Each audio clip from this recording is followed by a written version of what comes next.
The Nebraska Cornhuskers, under the direction of head coach Mike Anderson, enter the postseason as the number 6 national seed. And the Huskers have hosted a regional 5 of the last 6 years. Manhattan College earned its very first MAC championship last week, and head coach Kevin Layton's Jaspers have won 11 of its last 12. The road to Omaha begins right here on NET and CSTV.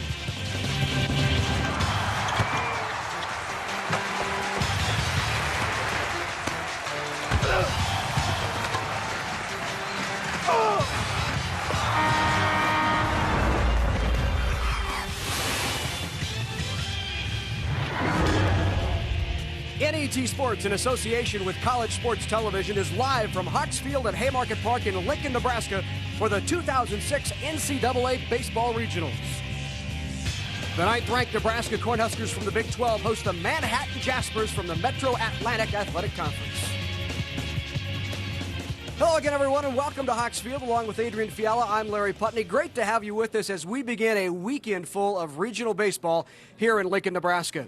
The first matchup of the entire regional is number 1 seed Nebraska and the 4th seed Manhattan Jaspers, and this is all about pitching. As it normally is, Larry, at this time of the year. All about pitching, a study in contrast as far as pitching styles go today. Jabba Chamberlain, a power pitcher for Nebraska, really can bring it up there, upper 90s, Larry. He can get it done. He's had a rough second half of the season, pitched well in the tournament, however, against Texas Tech. Got the win there, so he's got to be on for this team to win. Then you talk about Chris Cody from Manhattan. Well, Chris Cody, Manhattan, really a crafty lefty, you bet. And he's 11-2 on the year, Larry. He's a MAC pitcher of the year. Not very overpowering. He'll even admit that to you, but he said, look, I don't rely on velocity. I rely on spot pitching and finesse, and I keep the hitters guessing. I make them miss with the ball bats. I like that. As always here at Hawks Field, a throng of red, and among them will be Matt Davison. Matt. Hey, thanks, Larry. Both coaches were asked earlier today how they thought the crowd might affect today's game. Nebraska coach Mike Anderson said he expects a typical Nebraska crowd, a large crowd, a very loud crowd here to support his team.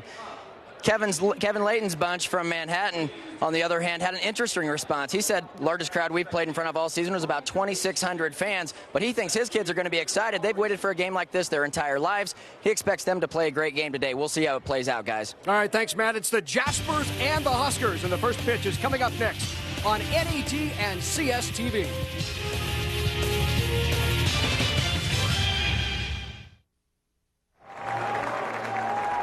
A beautiful day at Haymarket Park in Lincoln, Nebraska for this regional baseball, NCAA regional between the Manhattan Jaspers and the Nebraska Cornhuskers. And as expected, this place is packed once again. We're expecting 7,000 plus for a Friday afternoon game, and what great conditions we have for the contest. 82 degrees, sunny skies, and the wind very calm. Humidity at just 34%. You really couldn't ask for much better conditions for a baseball game. And you see the red, and they continue to pack in here. As we said, more than 7,000 expected for this 1 o'clock start here in Lincoln. Let's take a look at these two teams. The Manhattan Jaspers from Manhattan, New York, 32-21 on the year. The Huskers up and down the line have the advantage. Nebraska's record at 42-15. The batting average clearly sways Nebraska's way, 314 to 280. Runs, the Huskers produce more runs, hits, and home runs. The stolen bases is the one place where the Jaspers hope to hurt the Huskers because they do have some speed on the base paths, and right at the top of the order with Nieto, who will be running if he gets on base. And Larry, let's take a look at the keys to the game here. First for Manhattan. Manhattan has to hit. They have to put the ball in play, put the pressure on the NU defense. They really hit well as a team. Fitzpatrick hits well as a team. They have 6 guys hitting over 350 as far as the team hitting. So they have to hit the ball, hit well as a team. Keep that hot bat going as they've shown thus far. Steal the bags you just talked about a moment ago. They've stolen 95 bases on the year. They're 19th in the nation with respect to that, Larry. They really put the pressure on the defense. And then play sure defense. Their middle defense with Ruiz and Marcoux have committed a number of errors, but they've got to play sure defense because, Larry, I feel today Nebraska will really put the ball in play. They're going to have to field the baseball. Let's take a look at the keys for Nebraska here. They have to set the tone of the game early, and by that I mean get out, hit the baseball. Jabba does his job. If they do that, set the tone there, tell them, man, hey, we own this place, we're going. Jabba.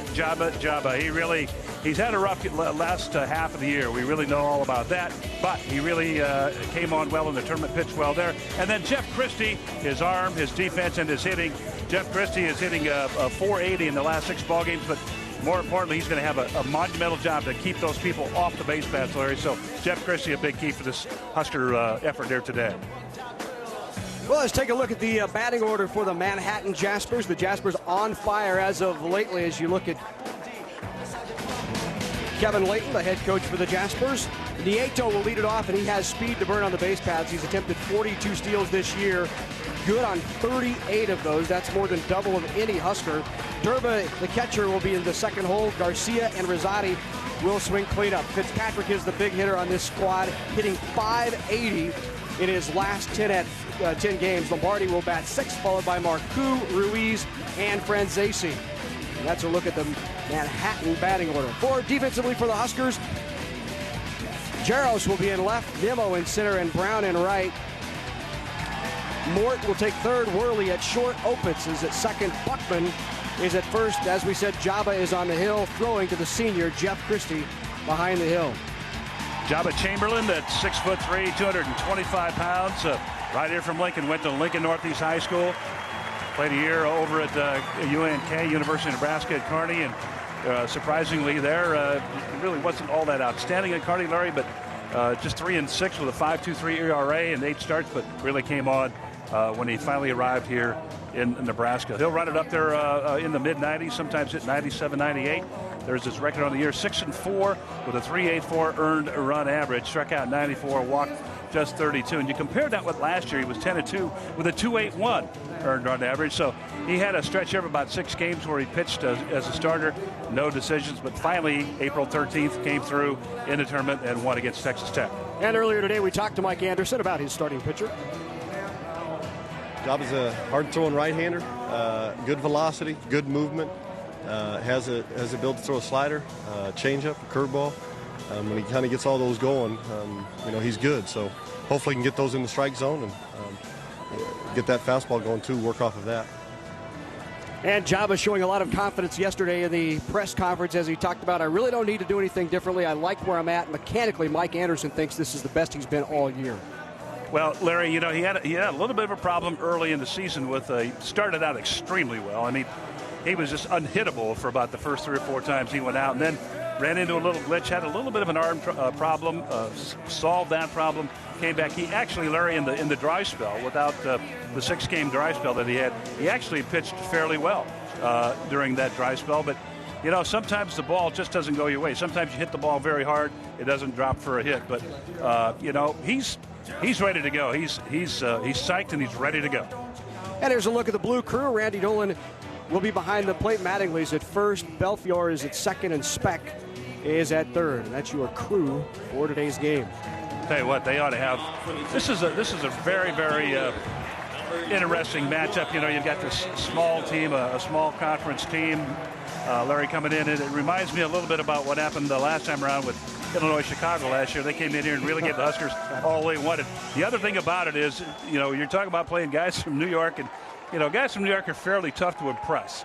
So we'll see if these guys, if they step on the gas and get after it right away. We're about ready to get it underway right here as Eric Nieto steps in. So Nieto will lead it off for the Jaspers. Comes in with speed to burn if he gets on. First one taken outside. There's a look at Nieto, the 5'10 sophomore from Miami, Florida. Made the MAC All-Tournament team as the most outstanding pitcher. And Jabba touches the corner with the second one. Evens up the count at 1-1. Hitting .257 on the year, 1 homer and 22 RBI. And just outside, 2 balls, 1 strike to Eric Nieto. Hitting .425 in his last 10 games. He lines that right at Ryan Worley, who picks it out of the air for the first out of the game. Well, Jabba looks very comfortable out there, Larry, on the mound. Hung one pitch up there that he really wouldn't like to do, but other than that, fairly effective on this first hitter. So the first out in the books for Chamberlain, and that will bring up the catcher for the Jaspers, Nick Durba, 5'10 junior from College Point, New York. Jabba touches the outside corner for strike 1. Jabba, when locating, can be very difficult on hitters. Durba hitting .311 on the year. Second one on the outside corner. Boy, and he ran that one from the outside of the plate, Larry, to the outside corner.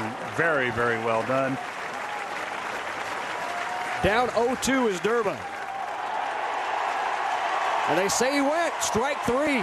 2 in the books for Java early, and he has command. Well, he set him up perfectly. 2 fastballs outside, and then he comes back with what looked like the slider.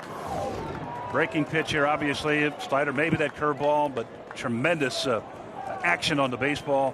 Durban never had a chance. So 2 down here in the first inning. Mike Garcia now at the plate. Java starts him out in the hole. Interesting. We talked to Kevin Layton before the game. He said he knew his hitters would have to be aggressive early, and he swung through the slider there, down 0-2. Well, their hitters were looking fastball, first or second pitch. Java crossed him up right there. Another breaking pitch, good curveball right there. Slider just misses. Good pitch, however, on an 0-2 count. 1 ball, 2 strikes to Garcia from Miami, Florida. Swings through it, and Java 2 strikeouts, and he is fired up to start things off. Java Chamberlain strikes out 2 in the first inning, and when Java is on, he can be tough. Here it is again, breaking pitch way outside that Garcia would like to have that back, Larry, but will not get it back at all. But excellent work by Java. You see how far outside that pitch was. He'll watch the tape after this game is over and say, need to be a little more patient out there. Great job by Java. We said, hey, Java, get out there, set the tone, get it started, get it going right away. He did that here in the first inning. And Chamberlain, as you saw by the reaction into this game early, and spotting and locating those pitches. Let's take a look at the order for the Huskers. Leading off and playing left field will be Nick Jaros. Bryce Nimmo will be in center. We'll talk about that momentarily. Ryan Worley at short. Brandon Buckman at first. Andrew Brown is in right field. Andy Gertz, your designated hitter. Behind the plate, Jeff Christie. Jake Opitz is in the 8-hole, and Jake Mort will round out the order. Conspicuously missing was Gorsett. We'll talk about that momentarily. Here's a look at the lineup. Nieto is in left. Garcia is in center. Franzese is in right. That infield, somewhat suspect. A .954 fielding percentage. Lombardi and Marcoux have had the biggest trouble at third and second. Cody on the hill, and Durba behind the plate. And there's Chris Cody, 6 foot, 180 pounds. He's a senior out of Brewster, New York. First team All-MAC this year. Second time he has won those honors, and also selected as the MAC Pitcher of the Year this year. Fastball will just go 83, 85. Sometimes he'll get it to 87, but great curveball, changeup, and then a cutter. And he can throw any pitch, Larry, that he has in any count. Not bashful at all. But as I said in the open, you know, he likes to keep the hitters guessing, keep them off balance, and that's very, very key. Another key for Chris Cody is working so well with his catcher. His catcher is Nick Durba, and Nick Durba is the salty young man back there. Plays this game like you ought to play it, down and dirty, and get after guys.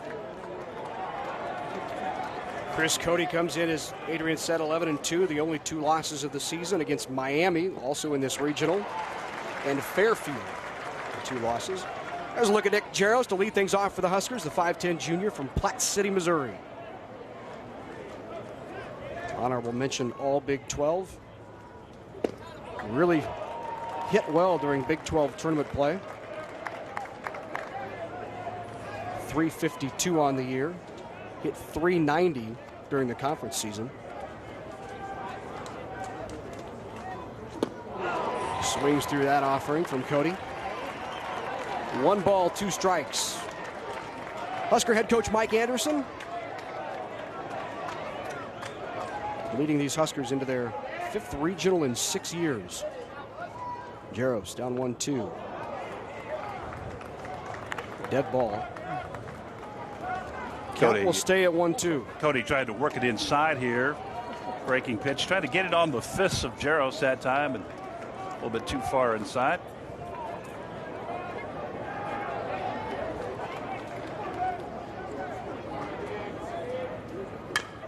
And the dribbler back to third, and foul. Larry, you saw an indication right there. Now, Chris Cody just threw a let-up pitch as we look at this great crowd here today. I tell you, this is just a picture perfect. You know, the old line, Chamber of Commerce Day. It's true. It's true right here in good old Lincoln, Nebraska. Perfect day. And youngsters with even the great old shades. Yeah, I love those shades, young man. We can get a pair of those, right? Jarrow sets again, lines that down and out of play. But you see what's happening here. Jarrow, in the last two pitches, he's way out in front.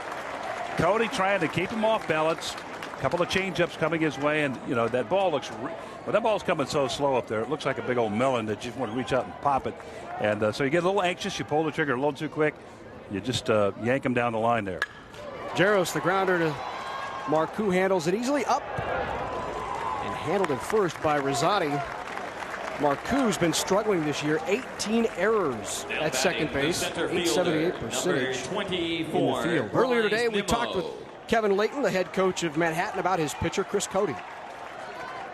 Chris, you know, he's just a great pitcher. I mean, he makes the ball miss the bat. He's a tough kid. He goes out there, he competes. You know, we're expecting him to go deep in the game today and give us a good outing. There's a good look at Cody from Brewster, New York. Bryce Nimmo now in there. Nimmo takes ball one. Bryce Nimmo in the lineup. Luke Gorsett still bothered by that bad back. There was some speculation. Would Gorsett make the 25-man roster? Mike Anderson did put him on the 25-man roster, so Gorsett is available, but not likely for regular duty as Nimmo tries to put down the bunt and evens a count at one. Yeah, and you're talking about a big hole in the lineup, Larry, when you're talking about Gorsett going out, a guy hitting at a 350 pace with 15 home runs, leading the team in 48 RBIs. So that's a big chunk out of your lineup. Bryce Nimmo swings that. Ruiz is there across the diamond for the second out of the bottom of the first. A couple of close plays at first base there. Tough play here for Ruiz. A little bouncer going way to his right. Now batting the shortstop, number 10. As you saw, he needed to go up in the air. Worley. Watch it here again as Nimmo just balls up and out, so you hit it to the other way, hit the other side, and just about gets there. Very, very close, but I believe he did have two close plays at first. So that'll bring up Ryan Worley, the shortstop for the Huskers.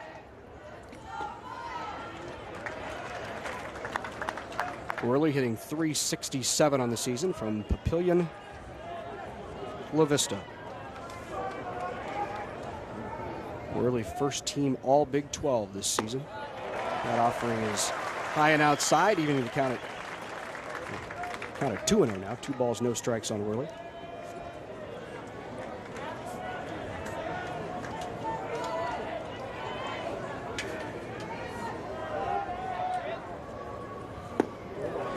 And that's low. Worley now at 3-0. Interesting to see what he does here. Chris Cody, the left-hander. See if he's going to try to continue to pitch around Ryan or not as pitch comes in and it's right down the pipe. Worley taken all the way. Mike Anderson now has given him the green light, it appears, over there at third base, and he's ready to hit. 3-1 to Worley, the sophomore shortstop. That's outside in the corner. And he works the count full. Larry, we heard that Cody was a bulldog. He'd battle with you, and of course he's again not going to overpower you, but he's just going to work you to death all around the plate. Paint the corners, do what he needs to do to get you out. 3-2, and Worley lines that down the left line, just foul. And again, way out ahead as Cody pulls the trigger again. Changeup coming in. The thing about it is, you keep in mind now, the Huskers are hitting the baseball, so that's the thing. See it again, where it's just way out in front of the baseball, but they're hitting the ball. That's key. And that's lifted on the infield. There will be a play. Rizzotti is there to make it. 3 up, 3 down for the Huskers in the first inning. So through one, no score in this Lincoln Regional between the Jaspers and the Huskers.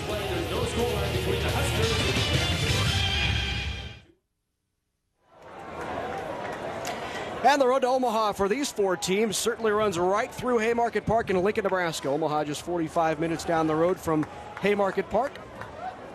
There's a good look at the ballpark, the home of the Nebraska Cornhuskers. this Lincoln Regional. Not only Nebraska and Manhattan here, but later this evening, 3rd seed San Francisco and number 2 seed Miami, as Jabba Chamberlain offers and hit hard.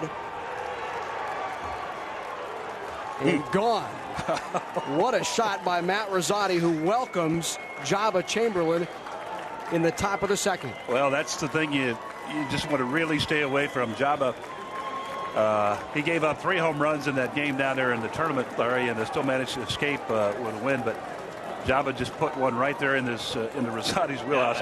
He had hit 8 already this year. Rizzotti had, making number 9 now, and he swings a pretty tough ball bat right there. That ball was right there, belt high, nothing to do but hit it out, and that's what Rizzotti did. That'll bring up the other big hitter for Manhattan, Fitzpatrick, and he pounds one to left, going back and looking up, and that is gone. Back-to-back home runs by Manhattan in the top of this 2nd inning, Fitzpatrick and Rizzotti. Well, the old saying in baseball is that hitting is contagious, and in this case, home runs are contagious, as Fitzpatrick, a guy you really expect to do that.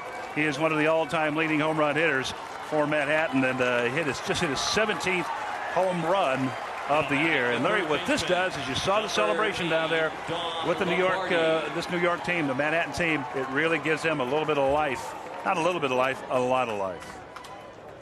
So that will bring up Dom Lombardi, the 3rd baseman for Manhattan. Just 3 homers on the year, in case you're wondering. He's from Bronx, New York, and he dribbles that. Mort steps in front of Worley across the diamond in the 1st out here in the top of the 2nd. Well, interesting that Kevin Layton told us before the game, the head coach of Manhattan, that in order to be successful against Jabba Chamberlain, you had to jump on him early in the count because they knew he would be around the plate. Both of those home run swings coming on the 1st pitch. You expected that to happen here today. They thought that Jabba would really come fastball usually to start out, but and then get after him early, like you said, Larry. But the 1st inning, Jabba kind of mixed it a little bit, but these last 2 hitters, Rizzotti and Fitzpatrick, really jumped right on him, leaving no doubt when the ball left the bat that it was headed out of here. So that'll bring up the 2nd baseman, Ryan Marcoux. And Jabba paints that outside corner once again.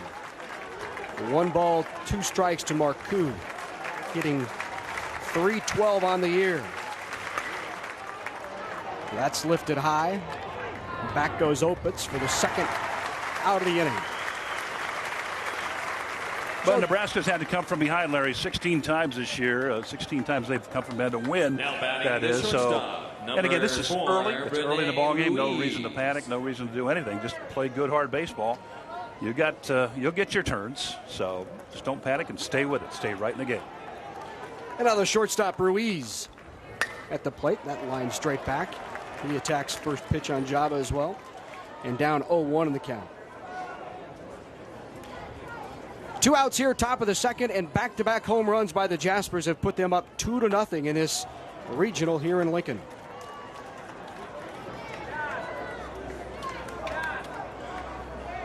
Ruiz not in there for his bat, hitting .248 on the year. He is a defensive specialist, is the shortstop from Miami Southridge. 7 players on this Manhattan squad hail from the Miami area. They have a little pipeline going on. Right back through the middle goes Ruiz, and that's a base hit back through the originator. Well hit ball right back through the box. Jabba could not recover from his motion to catch up to. Fielder, as Ruiz, just a .248 hitter, as Larry said a moment ago. Gets a base hit here to start. To start it off for him here. A .248 hitter, Larry. You want to try to get those guys. You need to just put them away right now. You don't want them on base. Ruiz back. 5 attempts, 4 stolen bases for Ruiz on the year. He's at first. There's a look at Nunzio Franzese. Franzese swings through that. Franzese from Brooklyn, New York. 6-foot sophomore. batting at the bottom of the order, hitting just .224 on the year. Ruiz at first, not going. And that pitch outside. So 1-1 to Franzese. Manhattan is still to 95 bases this year. They've created good offenses. Job is going to check the runner Ruiz over at first, but they've created good offense with respect to the base paths. Larry, 95 out of 119 attempts, 80%, excellent average. That offering high, 2 balls, 1 strike now. You know, the first inning, Jabba was pitching, well, like he was waiting for the old cab, as we used to say, and with a little urgency. Now he's kind of got back into a little bit of a slower routine. Franzese pops that high but deep. Under it is Nemo. And Nemo makes the play in center. So that's the third out of the top of the second, but not before Manhattan does damage. Back-to-back homers by Rizzotti and Fitzpatrick. It's 2-0 Jaspers.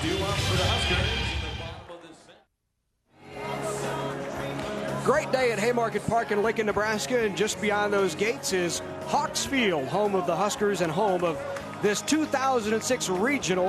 And the first game of this regional between Nebraska and Manhattan, and the Jaspers shocking the home crowd with back-to-back homers. There's a look at the dimensions of Haymarket Park. They certainly didn't hold a couple of pitches in just moments ago. 335 in left, 395 in center, 325 in right. The deepest part of this park, 403.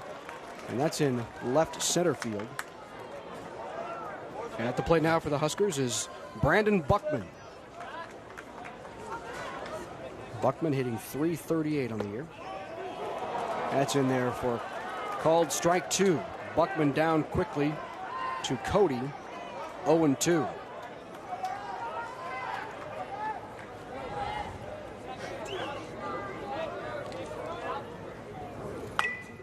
That's fouled off sharply into the Husker dugout. And Buckman stays alive. Chris Cody, Larry, continues to he's sneaky out there. You called him crafty. I think every left-handed pitcher I've ever heard referred to is a crafty lefty, but this guy really is.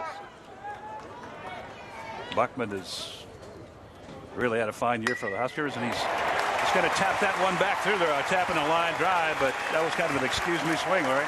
Well, a nice piece of hitting by Buckman to stay alive, and just gets the bat on it. And so the Huskers have their first hit of this 2006 regional. Brandon Buckman on at first to lead off the second. Whoops. You know, that's exactly the point. You make a great point you make. Just get the bat on it, and don't try to drive it. A lot of times you get a guy out there that's thrown in the lower 80s, and you just want to, you're anxious. You want to try to drive the ball out of the ballpark. Just get the ball bat on it. Wait on it. You know, if you pull the trigger too soon, obviously we've seen that happen here early. You're going to pull it out in foul territory. As the next hitter up here is Andrew Brown, and what the last half of the season he's having. But you got to wait on the pitch. The guy that doesn't really zing it up there, you got to wait on that pitch. Well, as you said, Andrew Brown comes into this regional on a roll, hitting .345, 20 for his last 58. Swings hard through that, does Brown. A junior from Carrollton, Texas. Way too much swing for the kind of thing we're talking about right here, as Andrew he unloads it. He's going to get every ounce he can into his swing, but again, with a guy like Chris Cody, you have to cut that swing down just a little bit. And that's in the dirt. So now 2 balls, 1 strike to Andrew Brown. Raised his season average. He's up to .299. His Big 12 conference average, .351. It's all been as of late for Andrew Brown. And hitting with power, too. The throw over, Buckman back easily.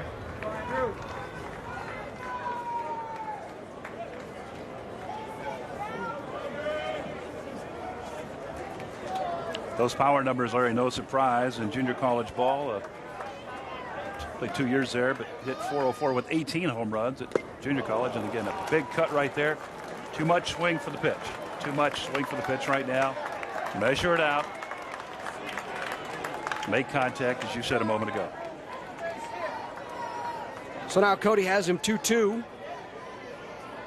Nobody down. Buckman at first here in the bottom of the second inning.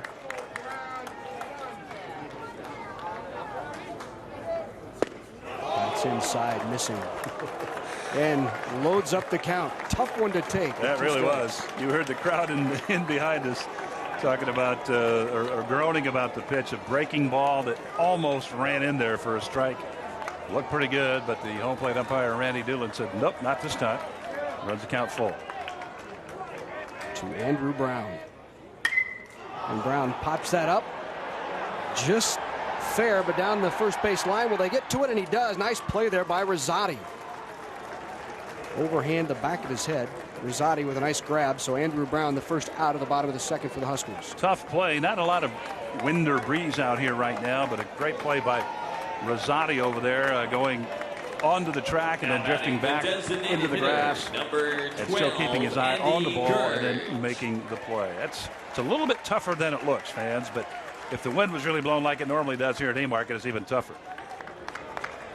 And here's a guy who's really turned things around for the Huskers in his last 15 games, hitting .356, Andy Gertch. Gertch lifts that back and out of play. Gertch, Lincoln Pius grad.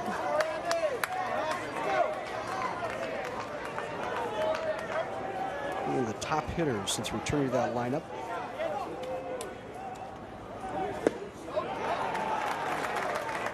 Count even at 1. Gertch looking to step up the postseason as he did last year. He had a great postseason tournament, both the regionals and the College World Series last year. Hit .460 in the postseason for the Huskers. Pops this one up, however.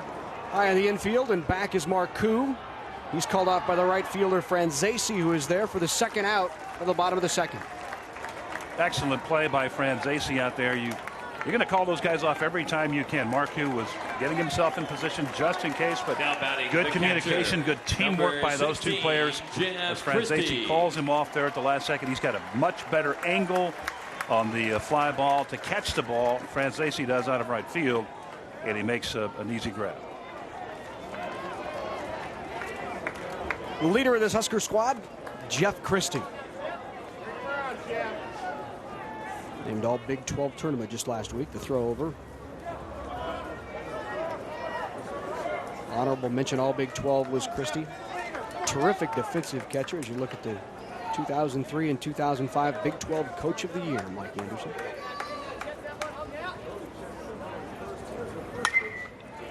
Christie lines that foul. As I said before about Christie, Lincoln Southeast product, he really is kind of an unsung hero. Last year, for sure, that was the case. And this year, he's gotten a little more of his just reward with respect to what he does for this ball club. Larry, he's got a great arm back there. He's thrown out 30% of the runners trying to steal, and handles the pitchers very well. Coaches had enough confidence. There's so much confidence in him this year that they went and said, hey, Jeff, why don't you call the pitches to get back to that routine? So he's doing that. And then he's really come on and hit very, very well this year. 0-1. That's down low, 1-1. I say that because you look at his numbers last year.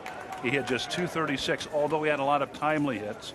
He had just .236, had 1 home run, had 32 runs driven in. This year, those numbers are up.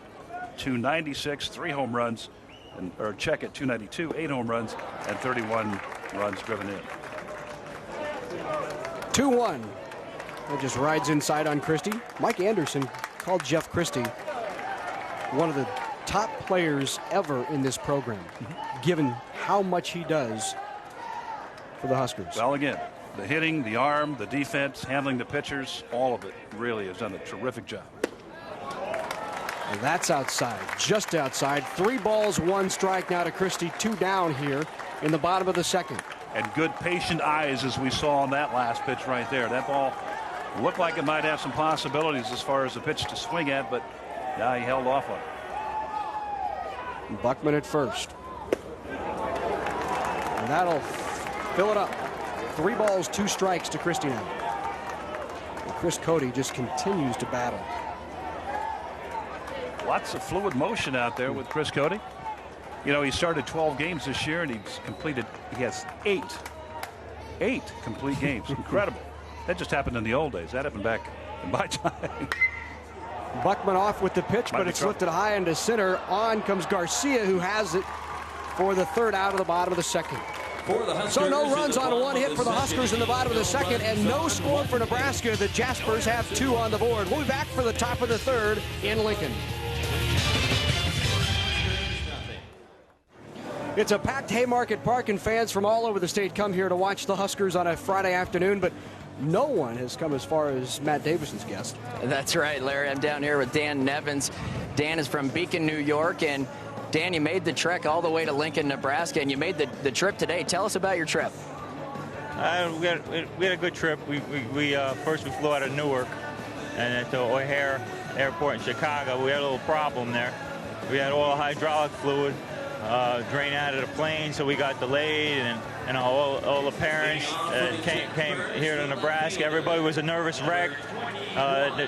They were worried we weren't going to get here for the start of the game, but United came through for us, and we're here. We're enjoying it here, and this is the big time right here, so everybody's excited about being here. Dan, thanks a lot, and hopefully your son Matt gets a chance to get in there a little bit later in the game. Okay, thank you very much. Thank you. Noticed a lot of different accents around here this week.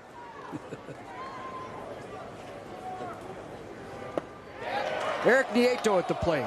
Nieto hitting .257 on the year. Count even at 1-1.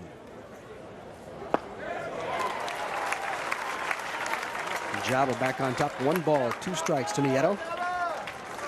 Java working a little quicker out there to start this inning, Larry. Java Chamberlain kind of eased it up a little bit back in the second, and now he's jumping back on the track here in the third. As we said, Nieto, one of those players that Nebraska does not want to see on the base paths. And that's just outside, 2-2. 38 stolen bases for Nieto on 42 attempts.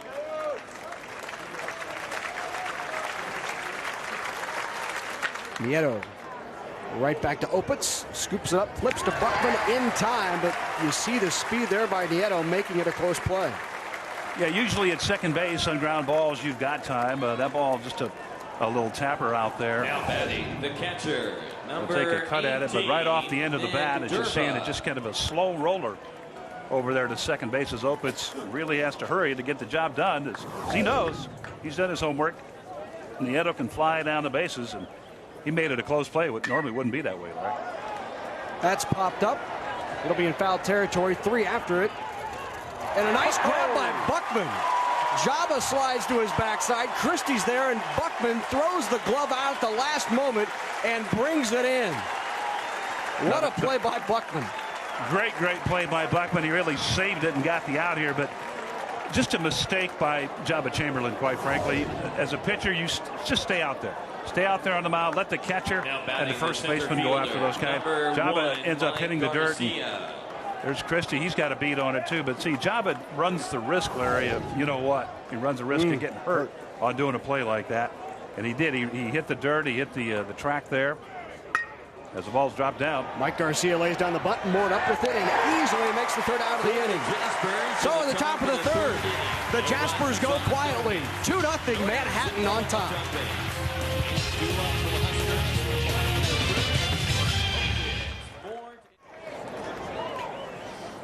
And we're back for the bottom of the third, and to lead things off, Opitz lines it sharply, but right at Garcia in center field for the first out of the bottom of the third for the Huskers.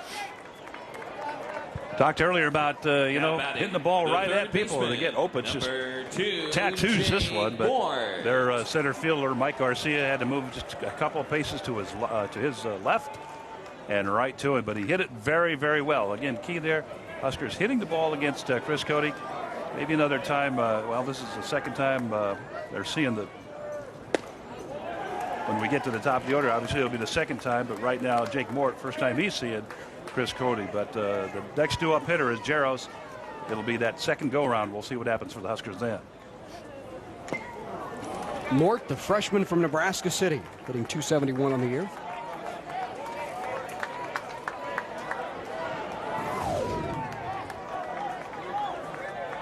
See the head up a little bit right there, and the ball just dropped. A good, some sort of sinker pitch by Cody. Tries it again right there. Just misses way outside that time. 1-2 the count now to Mort, who really is in there platooning at third base, but plays primarily because of his defense. Very, very steady defensively. He gets hit there, and that hurt. That sounded like the ball hit the bat up here, right off the old elbow. And you can see he's got a sleeve on that elbow already. And we talked to Mike Anderson earlier today about how difficult Chris Cody can be on the mound. Patience and aggressiveness, believe it or not. You got to have both. You've got to hit your pitch, and you've got to be patient when he's nibbling around the zone. But you've got to be aggressive when he comes into the zone, and it's quite a balancing act. And our kids are going to have to do that today. He's a very good pitcher, obviously. We know he's hittable, but we also know that he's unhittable at times too. So again, patience and aggressiveness. You got to find that balance, and you look for that fastball when he does give it to you. You just try to drive it right back up the middle and take what he gives you. And what he gave Mort was a big bruise on that left elbow. He gave him a few B's in the elbows when he gave him. That's tough. But he's, speaking of tough, Mort's a tough kid. He's ready to go. He's out in Nebraska City, Larry, as you mentioned. They grow him tough down there. So 1 out for the Huskers here in the bottom of 3. Jake Mort at first after being hit by the pitch by Chris Cody. That'll bring up Nick Jaros in the top of the order. Nick grounded out to second first time at the plate. That's in there for a strike. Nice off-speed pitch by Cody. He really is a master with the breaking ball and great finesse out there on the mound. Second time now, Jaros is swinging as the ball bounces over there. Good job, Larry. Mike Rizzotti knocks her down. Quick flip by Cody, trying to get Mort sleeping over there at first. Mort, 9 stolen bases this season on 12 attempts. And Jaros swings through that offering by Cody. No balls, 2 strikes now. Take a look at it again on the swing there. A little too much swing, and breaking pitch just drops down a little bit there. Curveball from Cody is another check over to the first baseman, Rizzotti and Mort.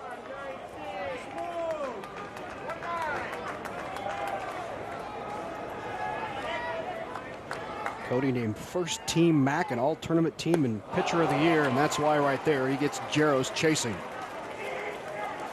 First strikeout for Chris Cody here today, and you know the Huskers again. Mike Anderson talked about patience and aggressive, trying to combine patience and aggressiveness. And there you see being a little too aggressive, maybe guessing. He likes to get hitters guessing. That's what's happening here right now. Hitters are guessing. I think Jaros guessing on that last pitch, thinking the ball was going to be some sort of fastball outside corner, whatnot.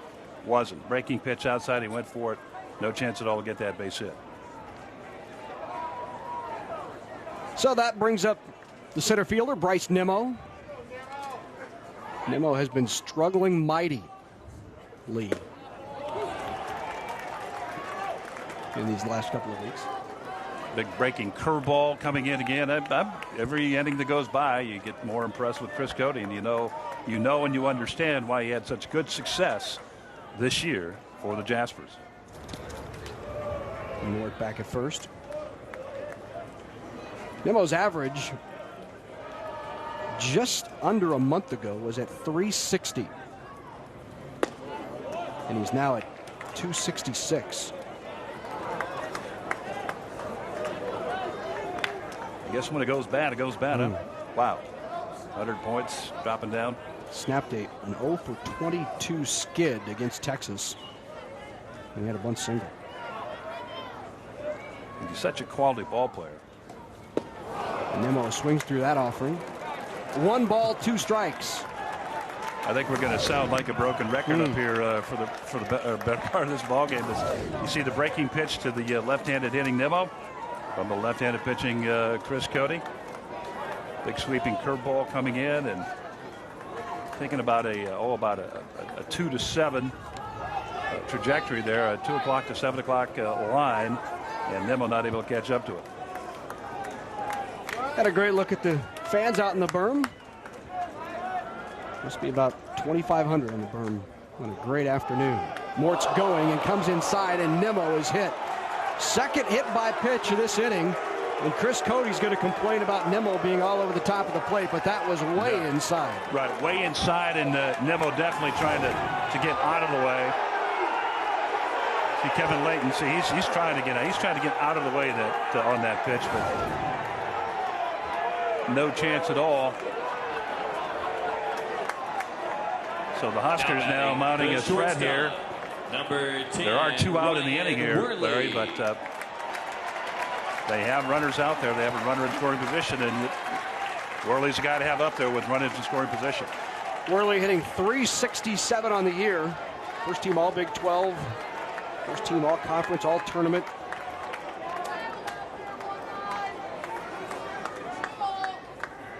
And Bryce Nimmo's going to have that looked at, or he's looking for something from the trainer. Both Mort and Nimmo on after being hit by pitches. And he's going to have that hand looked at. Checking the hand out. Trainer coming out to make sure he's okay. Worley up at the plate with runners in scoring position this year, hitting .387. So he is one of the Husker players having good success with runners out in the bags to bring him home. He's one of those guys you want at the plate with this situation. And Worley, remember, although just a sophomore, is draft eligible this year. Draft coming up on June 6th, and he was listed in just this week's Baseball America as the 117th best prospect in the nation. So Worley will have some decisions to make at the end of the season. Runners at first and second. The offering to Worley down low. Ball 1. Well, he popped up last time to the first baseman, Rizzotti. And I'll guarantee you, Larry, he's looking for one to drive here now. He's going to maybe be a little more patient up here at the plate with a ball bat. Look it over well. Yep, good patience there. So Chris Cody finding himself in his first trouble of the afternoon here in the bottom of the 3rd inning. Runner in scoring position for the first time today for the Huskers. Jake Mort at second, hit by pitch. Bryce Nimmo at first, also hit by a pitch. Ryan Worley, Huskers' top average hitter at the plate. That's fouled back. That indeed was a pitch to hit. He was ready to go, pull the trigger, guessing that pitch was going to be there. It was, but just barely missed it. Well timed on the swing, but just got under it just a little bit. Runs the count now 2-1.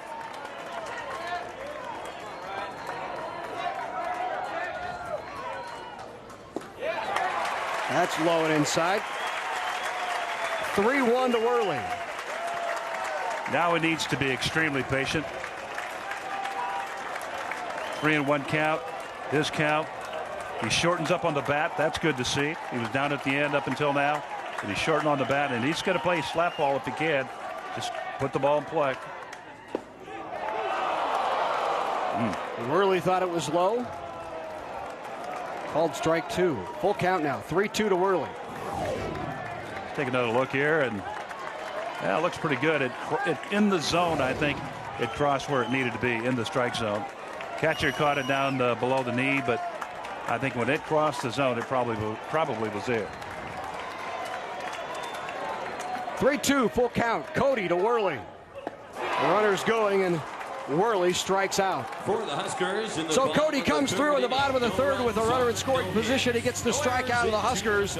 Still nothing on the board through 3.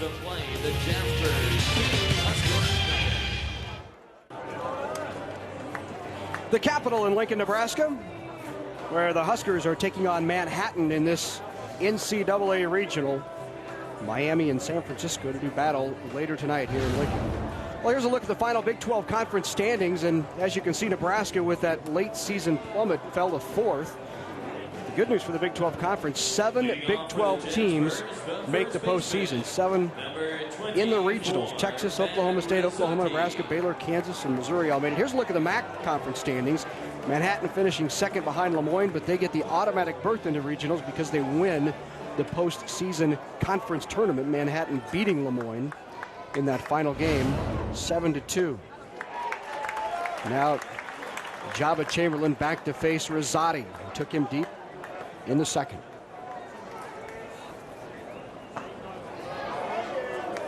And now to take us through the middle innings, Adrian Fiala. Aid. Thank you, Larry. Boy, great to be with you here today. Great to be with all the fans, and got a baseball game that's brewing right here as Manhattan has taken a 2-run lead here. 2-0. They lead the Huskers here in the top of the 4th inning. Mike Rizzotti is the hitter.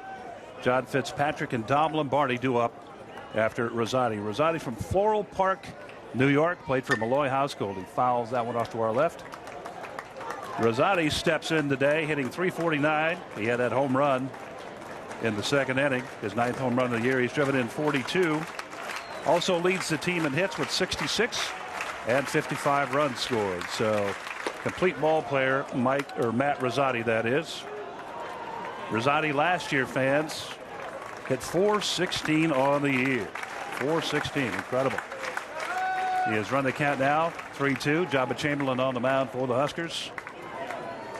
Working hard at 6'3", 225. A Lincoln Northeast High School product as he lets one up there. Good let-up pitch by Jabba as it goes to second baseman over there. Opens over to Buckman, and the first out is recorded. Earlier today, head coach Kevin Layton had this to say about John Fitzpatrick, their power hitter. Johnny's been a big part of our success down the stretch here. He's just been phenomenal with the bat. I hope it continues. If it does, he's a guy that he'll have an impact on today's games. Well, you heard him say phenomenal with the bat. He goes after this first pitch this time. Last time he did it, he popped a home run into left center field. And before you can say home run left center field, he pops a base hit into right field. Here it is again. This takes it the opposite way. The pitch outside, and Fitzpatrick going with it into right field. He is hitting .579 in his last 10 games. That is on fire. Yeah, their team has responded well to that too, Larry. They're in the last 15 games where he's hit so well, they're 12-3. So his hot bat coming along. They have 6 players that are hitting extremely well here late in the season. That's the key to the postseason. Get hot at the right time. They're in the tournament. Hitter is Lombardi. I didn't get a chance to see it. Did you, Larry? If it runs down to the football line or not?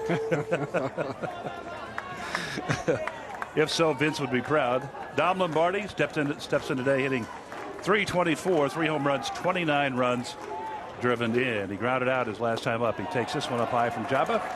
Runs the count now 2-1. Jabba Chamberlain. Jabba will run it up there about 98, 97. He'll top out at that. Normally going to be in that 89 to 94, 95 range. 2-seam fastball, 4-seam fastball, curve changeup, and slider. The slider works well for him. 2-1 on the way, and it's in there for a call strike.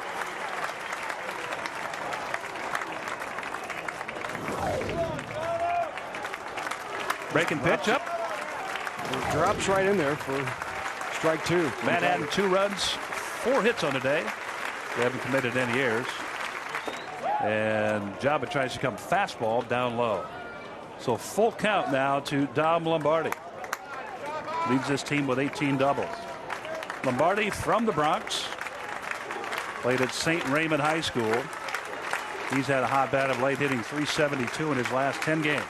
3-2 on the way. And just misses, and Jabba walks Lombardi. First walk given up by Chamberlain today. Runner now out at second base. That's John Fitzpatrick. He's in scoring position, obviously. And Ryan Marcoux will step in. Sophomore out of New Milford, Connecticut. He is, again, one of those hot bat hitters that Manhattan brought here to Lincoln. Hitting .333 in the last 10 games. More importantly, he's driven in 11 runs in those last 10 games. And Jabba working much more quickly than he was in the second inning and even in the third. Yeah, he pitches better when he pitches with urgency in my eyes. First inning, he hustled, got the ball back, said, let's go. And there's like a slider coming right in. But he's a very up-tempo guy. He and Brett Jensen's the same way, Nebraska's closer. They've got to pitch in fast rhythm to be effective, and Jaba's that way. And he pitches with emotion. I just love the way he pitches. He's my kind of guy. The count now is 1-1 to Marcoux. Ball inside. Ryan Marcoux.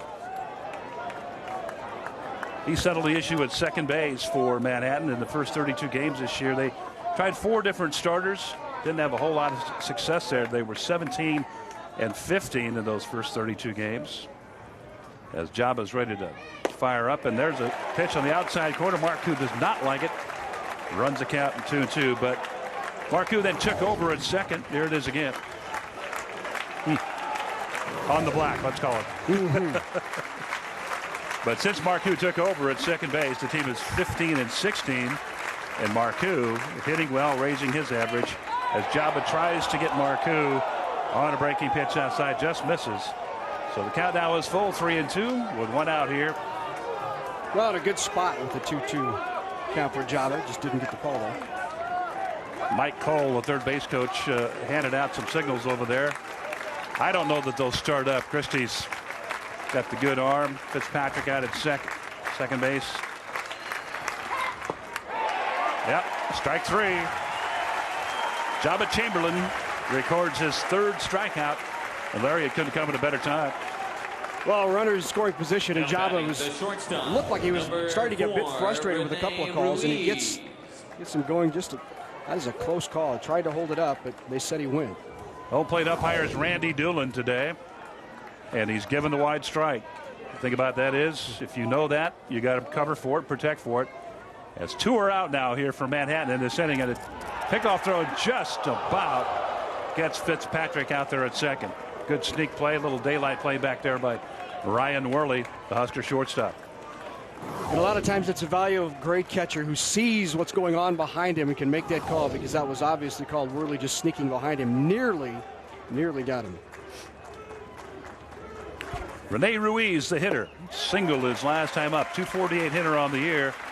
He came up his first time up in the second inning and promptly singled on into right field. Ruiz from Miami. Played at Miami Southridge and then played junior college ball. Never caught up to that one at Florida Gulf Coast. As Jaba working hard here. 0-2 now to Ruiz. Yeah, this is the same Jaba we saw in the first inning, Adrian, when he was getting the ball, moving quickly, looked confident, locating his pitches. I think those 2 back-to-back home runs rattled him just momentarily in that 3rd. Pitch just misses. You're right, Larry. You know, what you do as a pitcher is you just take hitters out of rhythm. And hitters have rhythm, just like pitchers have rhythm. And if I know a pitcher's got that kind of rhythm, I'm going to step out and make him wait. But Jaba, just in that second inning, really kind of backed off a little bit. He misses badly outside this time. So 2 balls, 2 strikes, and 2 outs now on the hitter.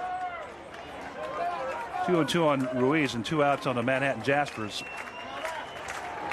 Jaba stares in. Jeff Christie is the Husker catcher. Flashes a set of signals with a runner on second base. Alternate numbers back there. And misses badly again outside. So missed 3 times outside. You got to figure, Larry. He's got to come in. And Ruiz knows that.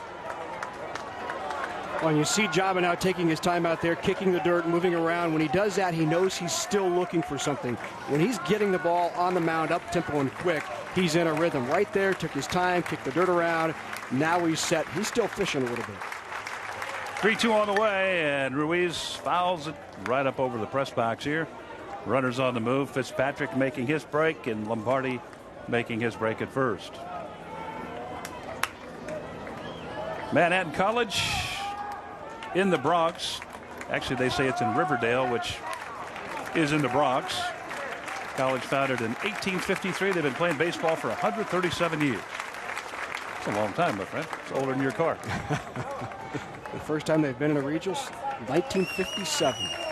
Great to see it happen. Count is 3-2 on Rene Ruiz. 2 outs here. Again, runners will fire up as soon as Jaba makes his motion home. Pitch is gone, and there's a ground ball to the third baseman, Mort. Fires over the Buckman, and that'll end it. So Jaba, Chamberlain, and the Huskers avoid a big problem here in the 4th inning. Manhattan leads it 2-0. Back with more college baseball right after this.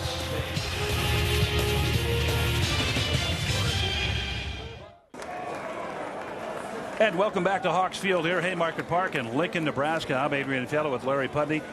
And you see a great shot. That's the view we have from the press box here at Memorial Stadium, the site of a number of historic ball games here in good old Lincoln, Nebraska. Well known for the football program and now well known for the Husker baseball program. Larry? And Adrian, we'd like to welcome everyone across the nation watching on college sports television. And, of course, all the Nebraska viewers in every community across the state on NET and NET HD. We're happy to have College Sports Television as our national partner on all of NET's baseball and softball coverage this season. NET is Nebraska's only statewide television network, and that's why we say NET is Nebraska's home for sports. Great to have you with us, all of our viewers all across the land. Brandon Buckman rifles one back to the middle. His second hit of the day. As the Huskers get the leadoff hitter on here, Brandon Buckman here in the bottom of the fourth inning. Buckman 2 for 2 on the day. Well, the Huskers have 2 hits, and both of them coming off the bat of Buckman, and he just sits on this one right back through the middle. A great piece of hitting. You see, Buckman is a little awkward at the plate. He doesn't have the most fluid swing all the time, but what he does well is he puts bat on ball. Exactly, and he worked on his mechanics this year, really increased his power numbers. He has 14 home runs. This year had just 2 last year. As Andrew Brown, speaking of home runs, this guy can put you, well, he can tie this ball game up real quick with one swing of the bat. But he's got to measure the swing. Last time up, he was just overswinging, just really overswinging way too much, Larry. So measure the swing, get your pitch, and be patient at the plate.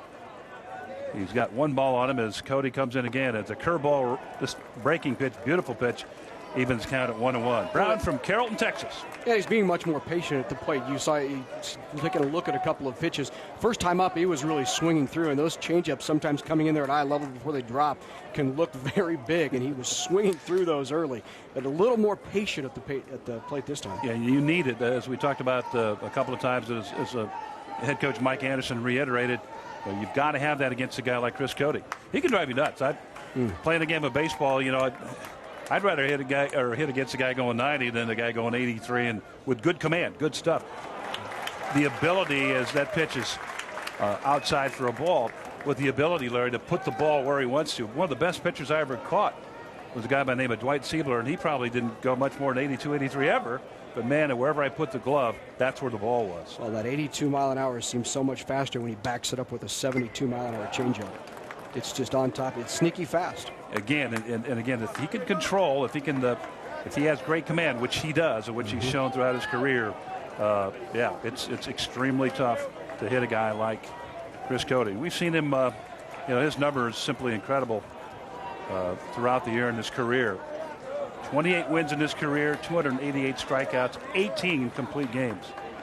Amazing. The only blemish on that was that game against Miami, which is, of course, the Hurricanes also in this regional. He went 5 innings that day, gave up 9 hits, 9 runs, 6 of those were earned. Had a couple of dribblers, he said, get through the infield. There was an error early on, got down 3-0, started to press, and Miami really took advantage.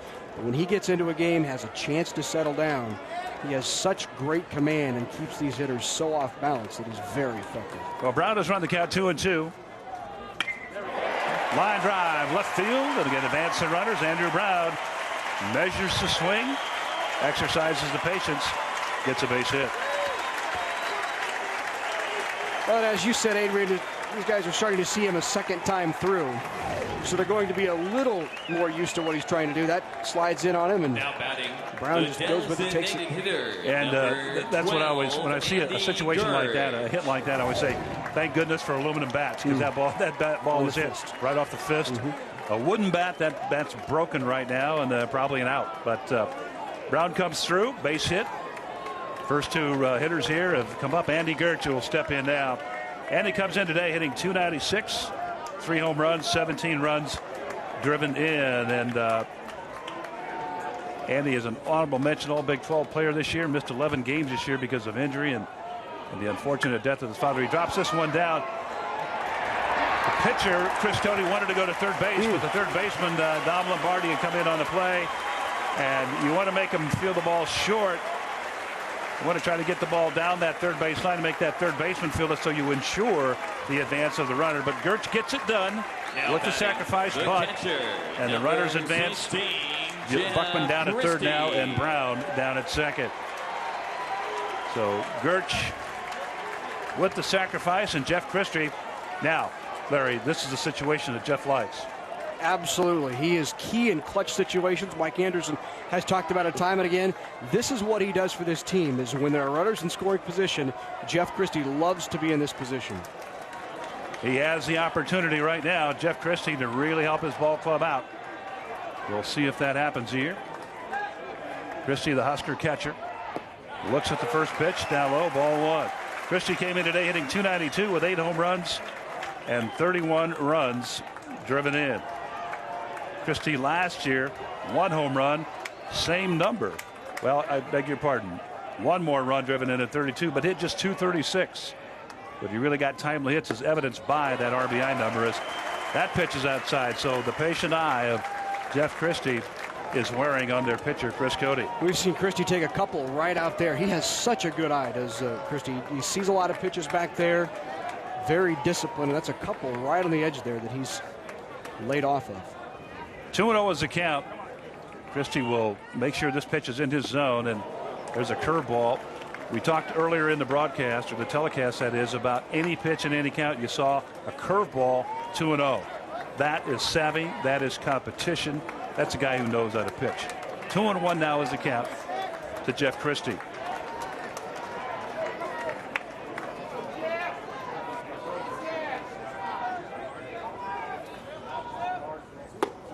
Went after a bad one.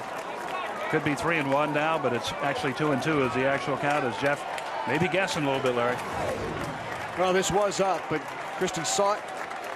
And that's that sneaky fastball, probably coming in there about 83, but when you're used to seeing the change and the breaking stuff coming in there a little slower, that gets on top of you pretty quickly.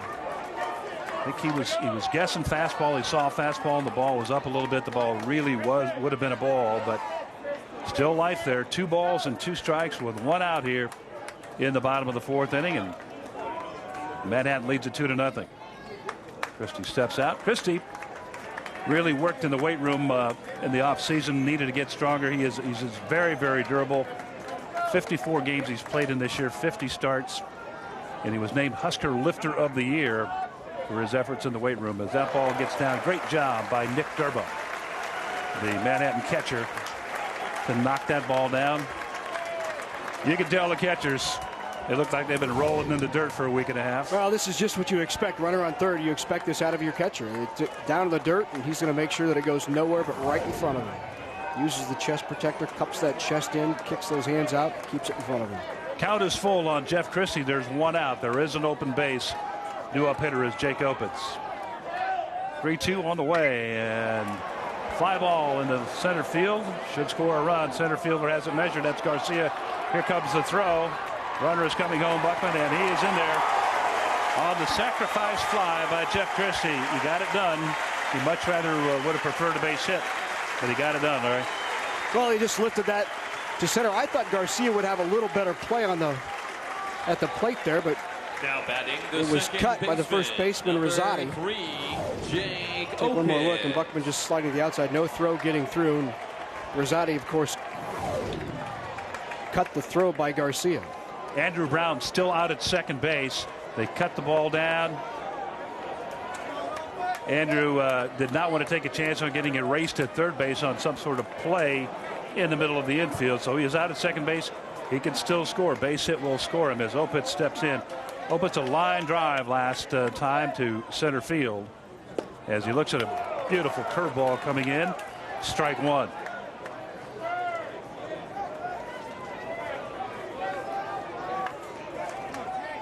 Two to 1 now is our score. Opitz trying to tie it up. Opitz from Littleton, Colorado, played at Heritage High School for John Quarton there. Last year hit .250 for the Huskers. Comes in today hitting .294. Big hopping ground ball. Tough play. The shortstop over there is Ruiz. Fires and gets Opitz standing here. So the Huskers do indeed pick up a run. Manhattan 2, Nebraska 1. Will be more with college baseball right after this.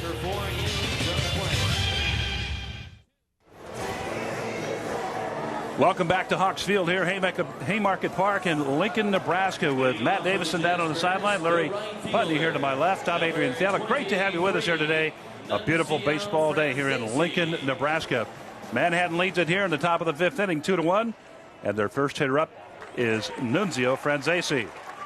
Last time up, he fly deep to center field. Franzese from Brooklyn. Sophomore, 6 foot, 180 pounds, and looks at strike 2 from Jabba Chamberlain on the hill for the Huskers.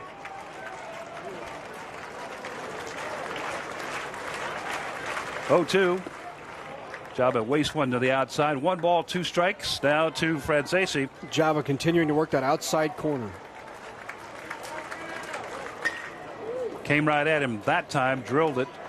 Man, that was Franzese hit that ball over, or drilled it over to the right-hand side, but he was jammed on it. And I'm not sure how he got it over there, but he did. It's tough to do that as the ball is up high now. So the count now to Franzese, 2-2. Nunzio in today at 224 on the average. He runs the bases well, 14 stolen bases, and he lines one foul down the left field line. He'll adjust everything, get back, and try to do it again. Nice change of pace there by Jabba. Franzese, a career 242 hitter, as he hits this one into center field. And Demo gives Jason, has it put away for out number 1.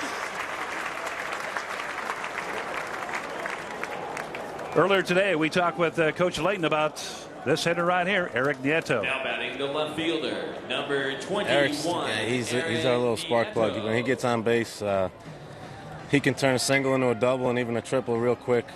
He's just great base runner. He knows how to steal base. He's very aggressive out there. So hopefully, he can get on base and get us moving. Speed is something that never takes a day off. So he's our guy that we like to use in those situations. So. Well, Nieto has popped it up, and it is in fair territory, and 3 players converge, Worley, Brown, and Buckman over there. Or check it, Opitz, Brown, and Buckman, and we'll see the catch again here. Opitz is going to finally catch up. No, he will not, as Brown calls everybody off. Again, Larry, as he should. Oh, you saw Buckman trying to backpedal, and no drop step there. He was just backpedaling straight back and got caught up on his cleats and went backside. It was a good thing Brown was there. Brown's ball, obviously. It's a big out for the Huskers. However, you want to keep him off the bases. The next hitter is Nick Durba, and he takes a pitch in there for a call strike. You want to keep Nieto off because he will hurt you whenever he gets on base. He likes to go. He likes to run. He's 0 for 3 on today. So Jabba Chamberlain, the Huskers, doing a good job to keep him off the base paths. As Durba takes the next pitch in, ball 1. Durba, the catcher from College Point, New York. 5'10", 180 pounds. First team All-MAC. Second time he has earned those honors for his university. He's a lot like Jeff Christie, Aiden, that he's really the heart and soul of this Manhattan squad. I mean, he's one of those tough kids from New York. He plays the part. He acts the part. He leads this team by example on and off the field. He's just a tough kid you want behind the plate, the kind of leader that all teams really need to be successful. Absolutely, Larry. Excellent catcher back there. Handles the pitchers well defensively. His numbers aren't great in terms of throwing people out, but what is significant is he picks off people. He picked off 10 last year. He's picked off 8 this year. A career 296 hitter for the Jaspers. 15 home runs, and there's a big swing and a miss.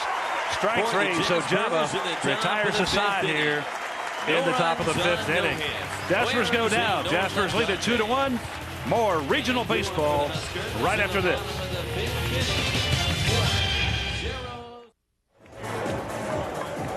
Two to 1 is our score here at Hawks Field, Haymarket Park. Right here in Lincoln, in the Lincoln Regional. Manhattan 2 runs, 4 hits, no errors. Nebraska 1 run, 3 hits, and they have been errorless also. Chris Cody on the mound for the Jaspers, and due up for Nebraska, Jake Mort, number 9 hitter, and then Nick Jaros and Bryce Nemo. So very competitive ball game right now as Chris Cody, that young man right there, has stepped in. We heard a lot about him. Our first time to see Chris Cody, obviously, but he has really performed well, giving up just 3 hits to the Huskers. They tagged him for a run in the last inning. Brandon Buckman singled, Andrew Brown singled, and Buckman then came home on the sacrifice fly by Jeff Christie. First pitch in is down low to Jake Mort, the Husker third baseman. He got hit last time up, hit by the pitch. Comes in today hitting .271. He has not hit a home run this year. He's driven in 24. Pitch on the outside corner, in there for a called strike. Jake really was a surprise this year for Nebraska. They, hoped that they would find someone to fill in at third. Well, they had, of course, the injury early. Gordon's gone. They need somebody to step up at third, and he really has been a big defensive help there at third, and that's going to go just foul. He hit this one a ton, fans. I want to tell you, he hit it a ton. But again, as we've said numerous times today, Husker hitters a little bit out front, and he was indeed a little bit out front on that play. Mort, the 5'11" redshirt freshman, 170 pounds, out of Nebraska City. Played for Tom Bates down there. Great career in high school. Two-time All-Nebraska player and a four-time All-Stater. A lot of people wonder what is the difference between Mort and Edelson at third, and really not much. Mort just a little more consistent at third base defensively. Went after a bad pitch there is Chris Cody. Breaking pitch, as we talked about. Here it is again. You see Mort just chasing. Nice pitch once again by Cody. Cody records his third strikeout on the afternoon. Mort goes down, brings up the top of the order. Nick Jaros will step in. Nick from Platte City, Missouri. Played at Platte City High School, and again ahead of that one also. And also Jaros at Maplewood Community College. Junior, 5'10", 200 pounds.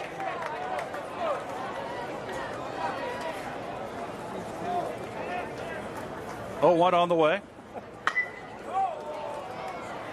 It'll be 2 strikes now to Jake Mort. Well, you said earlier it would sound like a broken record, but there it was again. Way out ahead. A lot of times, Larry, what I used to do when we had a pitcher like Cody is just widen the stance up. I mean, you've got to wait then. You can't jump at a pitch. Your stance is wider, and there he just tries to tap it. He does tap it out to the second baseman, Marcoux, and he is up with it. We're out number 2 here in the 5th. Well, we'd like to hear from everyone watching the 2006 NCAA Baseball Regionals here on NET and CSTV. Let us know where you're watching, and if you're enjoying our coverage, you can write us at NET Sports, P.O. Box 83111, Lincoln, Nebraska 68501, or email us at sports@netnebraska.org. Take a moment now and let us hear from you, and tell us if you're enjoying these regionals right here on NET and CSTV. Bryce Nimmo steps in now, the Husker center fielder, and looks at the first pitch up tall from Cody. Ball 1. Nimmo 0 for 1 on the day, hit by a pitch in the 3rd. Larry told you earlier, average really has plummeted since earlier on in the year, down 100 points. Hitting at a .266 clip right now with 3 homers and 21 runs, that is, driven in. Well, Aiden, and what ails Bryce is not good with a pitcher like Chris Cody, because he really has been getting out in front early. Hasn't been sitting back, hasn't been staying back. And a pitcher like Cody is just going to make that seem even more difficult for you. You're going to be even more out front of him. Yeah, and obviously he's anxious to hit, too. I mean, he's had this slump, an 0 for 22 slump, as you talked about earlier.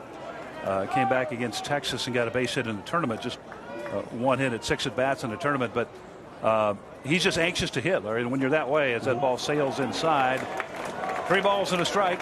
Well, the other thing that ails Nimmo is, Nebraska's had a lot of injuries in the outfield. And Dorsett obviously not playing today with his back injury. Brown was hurt earlier. And Nimmo has really stepped in and filled a lot of those roles. And they tell you in the major leagues, the one thing you want to do in baseball is take care of your legs. Yep. And he just played so much, and his legs really started to wear out on him a little bit. And he thinks he's finally starting to get those back underneath him here in the last week and a half, when he hasn't been playing as much. Well, Nimmo draws the walk. First walk given up by Cody here today. He's hit 2 batters, issued 3 passes, then 3 free passes to the Huskers as Nimmo takes his place down at first base. And that'll bring up Ryan Worley.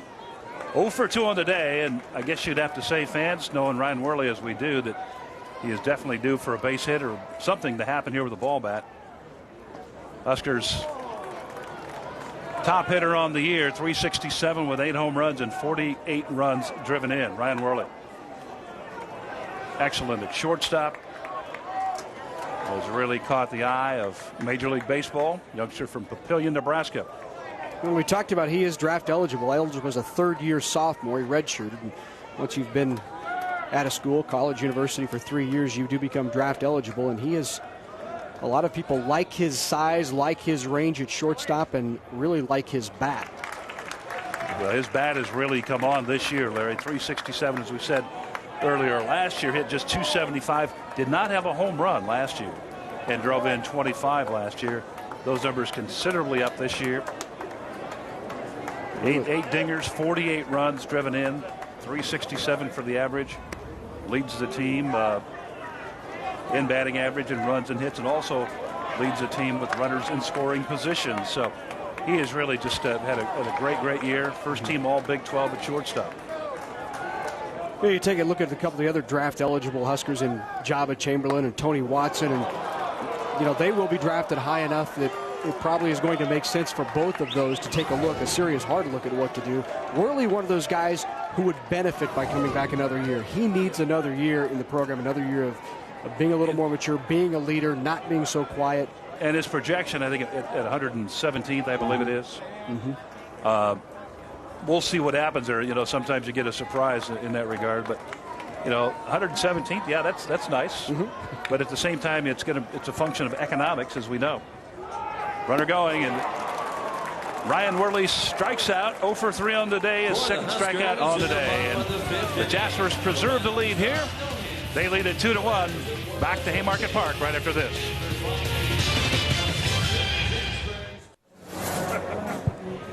Welcome back to the Lincoln Regional here in Lincoln, Nebraska. Manhattan leads at 2-1.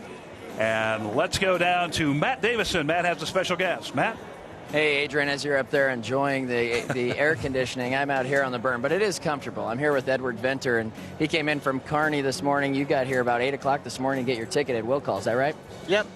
And was there a big line? How you come to a lot of the games? Oh, I try to get to as many as I can. It's kind of hard to drive and all, but yeah. Kind of a diehard Nebraskan, sit out here in the berm and enjoy the game today? Oh, yes. What do you think's going to happen? 2-1 right here. What do we have to do to take the lead? Oh, they need to not be striking out so much. But yeah, just need a couple clutch hits. That's about it. Guys, there's a lot of people hanging out here, big-time Nebraska fans, just hanging out on the berm waiting for a home run ball from one of the Huskers. Thanks a lot, Matt.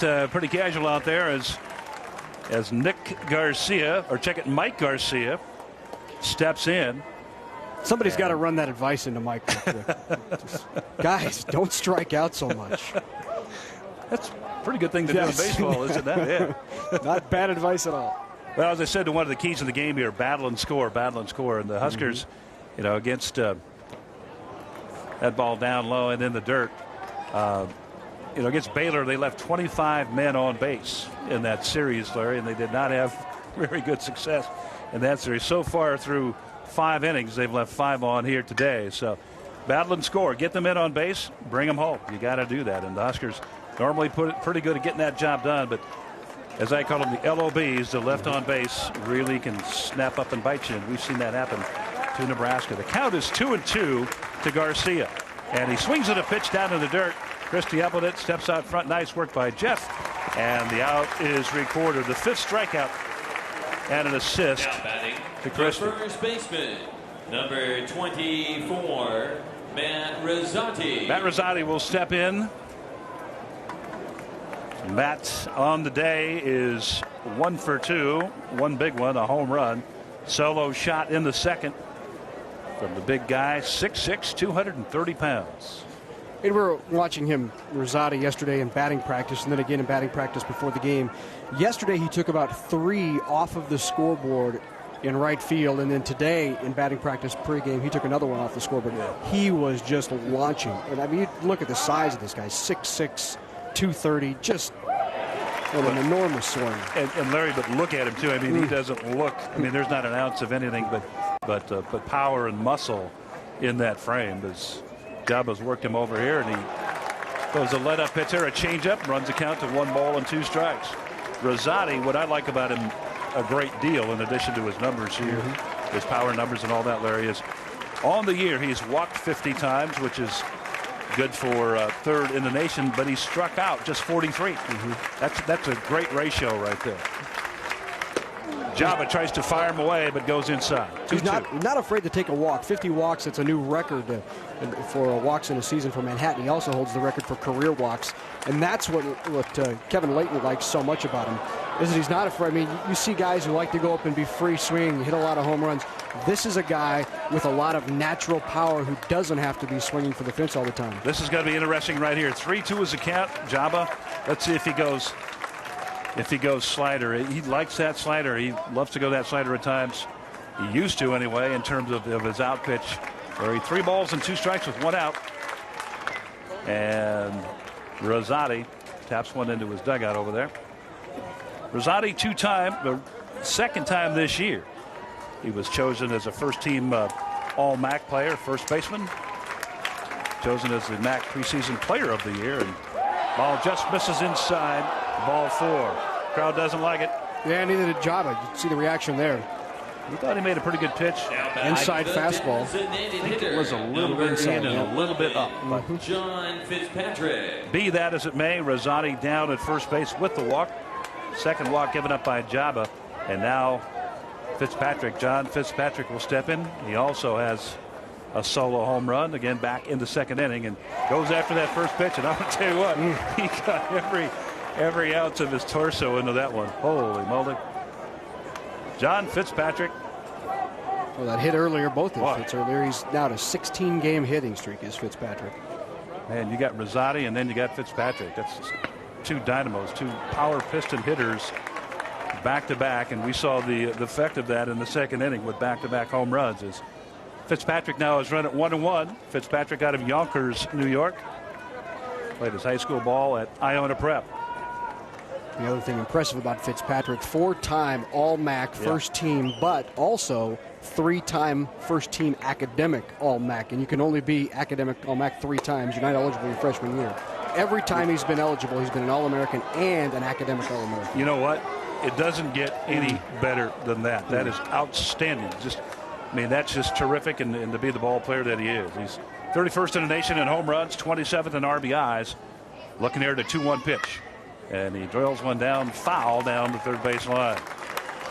I tell you, this is the time of year, too, these ball players love, because school's finally behind them, the finals are over, and they're just worried about baseball, because you know how difficult it is to play baseball and be a student. And baseball is especially tough. All the sports are difficult, but baseball especially, you're just gone so much. Extremely tough.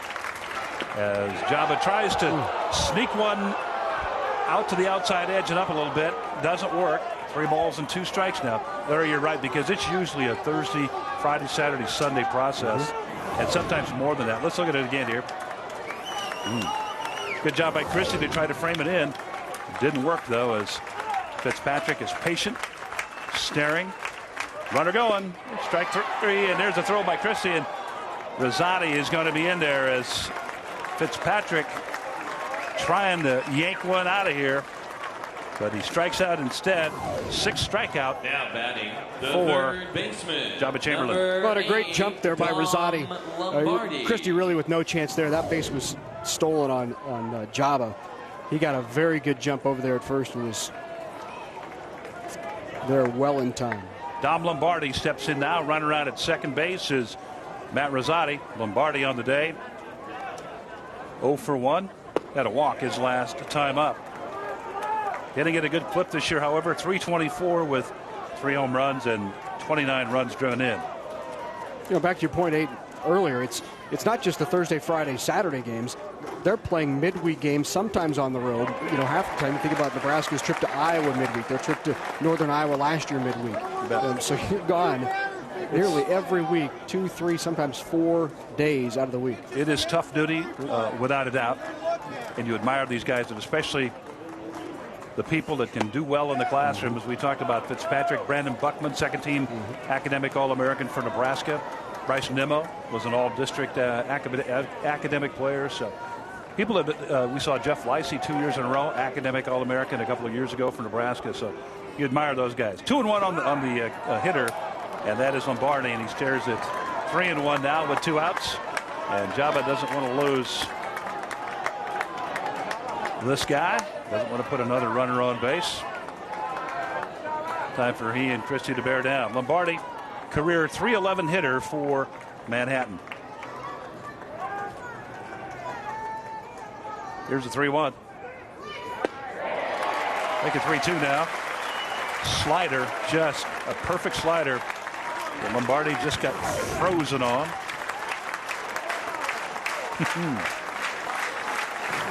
The problem with his slider is it looks like his fastball is coming so hard, and then it breaks right at that last second. 3-3, 3-2 that is. Ground ball, and that's the second baseman open. So over to Buckman, and Jabba and the Huskers avoid a problem here in the top of the sixth inning. No runs, hits, or errors. One left on for Manhattan. Scores 2-1. Stay right there. We'll be back in a moment.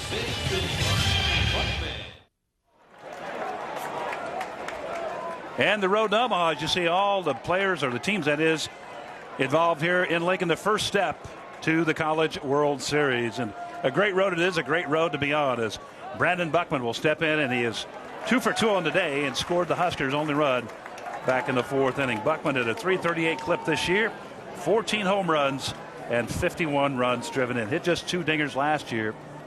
2 home runs, that is, as a big bending curveball. And man, he has command of that pitch. He has thrown that pitch for strikes all day against the Huskers. But what Brandon did in the offseason was work on elevating his swing a little bit. He's always had pretty good power, but ball just misses outside. 2 balls and a strike now to Buckman. But there, he's always had pretty good power, but you know, he's hitting line drives, line shots, hitting it very, very hard. Elevated the swing a little bit. What happened? His home run production went up by 12. Incredible. Patient eye up there now as he runs it 3-1. Buckman from Monument, Colorado. He was a junior college All-American back in 2004 at Garden City. Hit .335 for the Huskers last year, drove in 30. Hits this one hard and sharp to left field, but the left fielder is over there. That's Nieto, and right at Eric Nieto in left field. So Buckman goes down for the first time on a line drive to left field. Now batting, Huskers have left 5 base runners on through the first 5 innings. Andrew Brown. Andrew Brown will now step in. And what they need now, just base runners. Still plenty of time in the ball game here, but you just want to get base runners on and try to close the margin here as they're behind 2-1. Nebraska behind 2-1 here. And there's that big bender, that curveball again. And for the Jaspers, of course, they're all intent. They know they've got a handle on this ball game, Larry, and they're going to try to keep it together. Andrew Brown, really one of these free swinging guys, loves to have the big shot, likes to, but a little hot and cold. I mean, the Wooden Bat League last year, he led the league in home run production. Boy, what a July he had, though. In 1 month, 12 homers, drove in 31 runs in 26 games with a wooden bat. Well, he's got excellent power, good size at 6 foot, 195, good forearms. You see those forearms right there in that shot. There you see Nick Durbin trying to frame that pitch, but home plate umpire will have none of that. That's Randy Doolin. 2-1 now the count to Andrew Brown. Last 15 games, he's at .345 for the Huskers with 5 home runs and 13 driven in the tournament. Big 12 tournament. He had 2 games where he drove in game-winning RBIs against Baylor and Texas. Takes that pitch for strike 2. 2 balls and 2 strikes now to Andrew Brown. Looks pretty good, right? Mm-hmm. So the 2-2 pitch is on the way. And Brown is ready to go. It almost looked on the previous pitch, Aid, like he was looking for a different pitch, because even had he gotten around on that, he was way behind that. Brown played at times early in the year, then finally got some playing time due to injuries for the Huskers, and really capitalized on that as the ball is down and in the dirt. So Brown, good patience up there, 3-2. His best series this year, excuse me, Larry, his best series this year, Andrew Brown against Baylor. He hit .556 in 3 ball games with 2 home runs. So big weekend in that series. Go ahead, Larry. Oh, yeah, a lot of times, Ade, as a hitter, you try not to guess, but it's so difficult at times when. Ball hit high and deep into the gap, into left center, and the ball's going to drop in. Brown skirting around second. He's going to dig hard and run for third. He's going to be in there safely with the triple. Andrew Brown. You guessed right there. Absolutely. And for Andrew Brown, it could have come at a better time. He didn't have a triple at all this year. That's his first triple on the year, and it gets this crowd excited.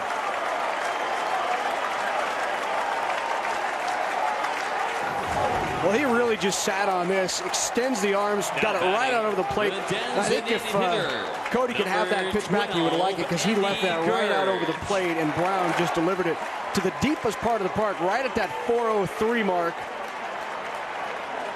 And he could have been in there standing up. They say life is timing in place, and if that ball is about 10 feet to the left, it's a home run, something that Andrew Brown has been used to here of late. But he's down to third. Ball carries another 3 or 4 feet. He's got himself his 10th home run. But Andy Gertz now, man of the hour. Andrew hits one to the shortstop, and a good job over there by Ruiz to keep Brown at second base. We'll take. And earlier today, head coach Mike Anderson had this to say about Jeff Christie. The catcher, number Jeff's the leader. Jeff's one of the best players for our program, and I mean this by this reason. He's a leader. He's vocal. He's aggressive. He's passionate. He's fearless. You name it, he does it. And guys literally watch what he does to set the example. We're in a regional here, and some of our young guys have never been through that. And just to watch the way Jeff Christie puts his pants on, puts his shoes on, and walks out in his baseball field, and the attitude that he has, that's contagious. Well, this is a situation here that Jeff Christie likes as he takes the first pitch in there for a call strike. Now, in that last play that Ruiz made, you know, that is an absolutely tremendous play, because the infield was drawn in. They were going to cut that run down at the plate if the runner at third, Brown, made a break. But Ruiz fielded the hot shot off the bat of Gertz, checked the runner at third, and then got the out. And the ball on the inside corner. Randy Dillon. Well, you're right. In Manhattan, fortunate there that the ball, it was hit hard, but right to Ruiz. And if it hadn't been hit right to him, it would have been through, because they were all in on the grass, the entire infield playing in to cut down that run. And they almost had him caught up at third. Very, very close. He had a notion to go over there, but decided, well, I'm going to get a sure out here, give us 2 outs for sure, and maybe try to get us out of the inning right here as Christie fouls one over to the right side. But as we said earlier on in one of Jeff's at-bats, he likes this kind of situation. He usually performs well with runners out there. He likes this kind of pressure situation, comes through with the ball bat. The count is 0-2. Deep hole for Jeff Christie.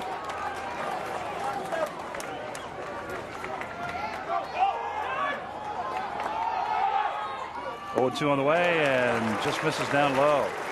It'll be interesting to see how crucial that last play was, because with the infield drawn in, Gertz really did get through on that, hit it hard. Yep. I mean, that's one of those plays where 3 feet either way, and that's either a run or, in this case, it was an easy out to first, and the run doesn't score. Now 2 down, and you're in a completely different situation. Last 8 games, Christie's hitting .480 as he looks at this pitch outside, and good patience, good work up at the plate by Jeff Christie. And again, he's had the hot bat for the Huskers here in the last 8 ball games, up to his average almost 30 points since the last time we saw him, Larry, in that Creighton ball game. 2-2 is the count, 2 outs. And Jeff Christie just continues to battle. Teammate of Alex Gordon at Lincoln Southeast.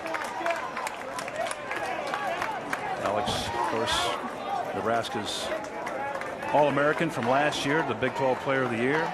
Playing well for the Wranglers. First round pick by the Kansas City Royals, and now playing well for the Wichita Wranglers. Exactly. The count is 2-2. There are 2 outs. There's a pitch, and just misses. All 3 times at the plate, Christie has worked the count full. Now, both the previous 2 times he's flown out to center.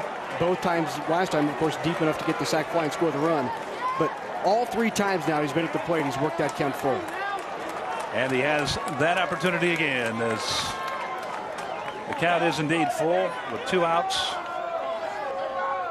And strike three, curveball. Jeff Christie looks at it. The runner, or the Huskers, leave a runner stranded out there at third base and miss a golden opportunity here. Manhattan 2, Nebraska 1. We'll be back right after this.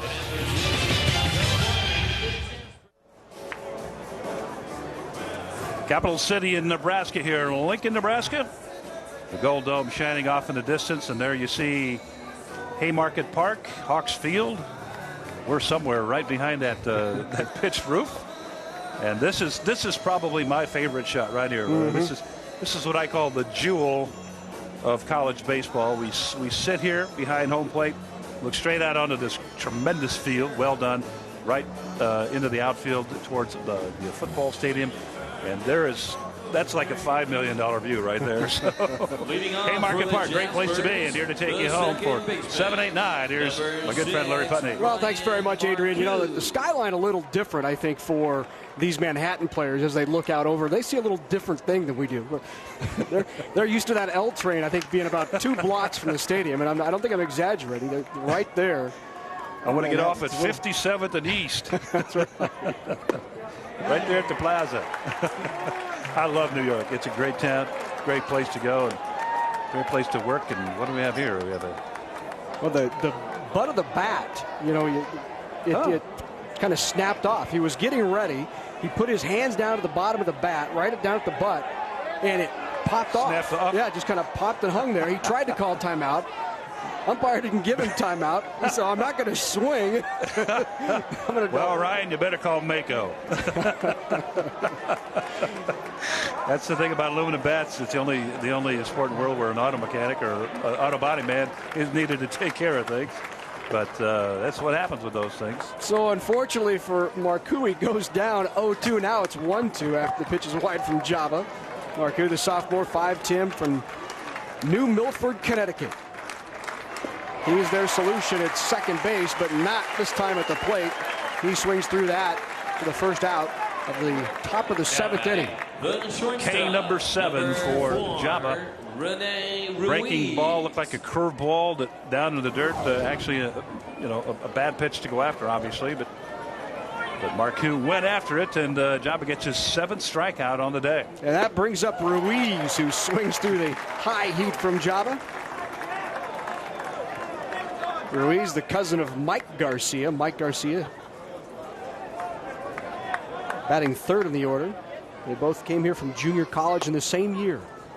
They were in 2 different junior colleges, got together and said, let's head up to New York. We're from Miami. Let's go experience the city and play a little baseball. Both doing quite well as both in the starting lineup. Well, they're tapping talent, Larry, from 2 excellent areas. Miami, and a lot of good baseball played in that New York area. So tapping good talent, yes, indeed. Strikeout number 8. Yep, he did.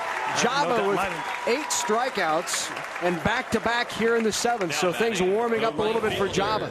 Barrel of the bat's got to go up to the plate beyond that front edge, and certainly did there. At least it looked like from my vantage point, it did. So Rene Ruiz down on the strikeout. Java being very aggressive here at the bottom of the order. Really no problem with the bottom of the order today other than the 1 single by Ruiz. The bottom of the order combined 1 for 9. This Franzese. 2-1 to Nunzio. Nunzio hitting just .224 on the year, and he pops that up high in the air. Java gives chase, as does Christie. There looking over is Mort. Mort and Java there. Mort takes it. Java ducks out just at the end of time. So Mort makes the play, and it's a 1-2-3 inning in the top of the 7th. Nebraska trying to see if they can get something going as we head to the bottom of 7. First base by Cody. Mort showed bunt. And Cody made his delivery over to first base. Mort had squared around. Third baseman is in over there. That's Lombardi. Mort squares the bunt, pops it up on the infield, and an easy play by Cody. So not what you wanted to have happen when you're trying to sacrifice a runner into scoring position, and Jake just gets under that and pops it up on the infield. Yeah, you just gave one away right there. Now batting, I'm not sure exactly what he was trying to do. It was a breaking pitch, and a lot of spin on that baseball, and the ball got on the top part of the ball bat there. Usually when that ball, I always had a rule, if you square the butt and the ball's above the bat, and set it out where you know the top of your strike zone is, if the ball's above that, you don't go for it. Let her go. But the Huskers right there just gave one away. So that'll bring up Nick Jaros, the honorable mention All Big 12. Jaros has been injured as well. We talked about some of the outfield injuries that the Huskers have gone through this year. Brown was injured, Gorset down now. Jaros had some hand trouble earlier this year. Both hands at one point bother him. He lines that. Nice play at short by Ruiz. Flips the first, try to turn two, but that is thrown into the stands. He'll get second automatically. A wide throw by Marcoux, who is trying to turn two. So it puts a Husker in scoring position with two down. Now batting. Ball had base hit written on it, but Ruiz was able to take care of that and make the relay over to Marcoux. But then Marcoux is going to airmail one over into the stands for the air, and that'll put Jaros down at second base.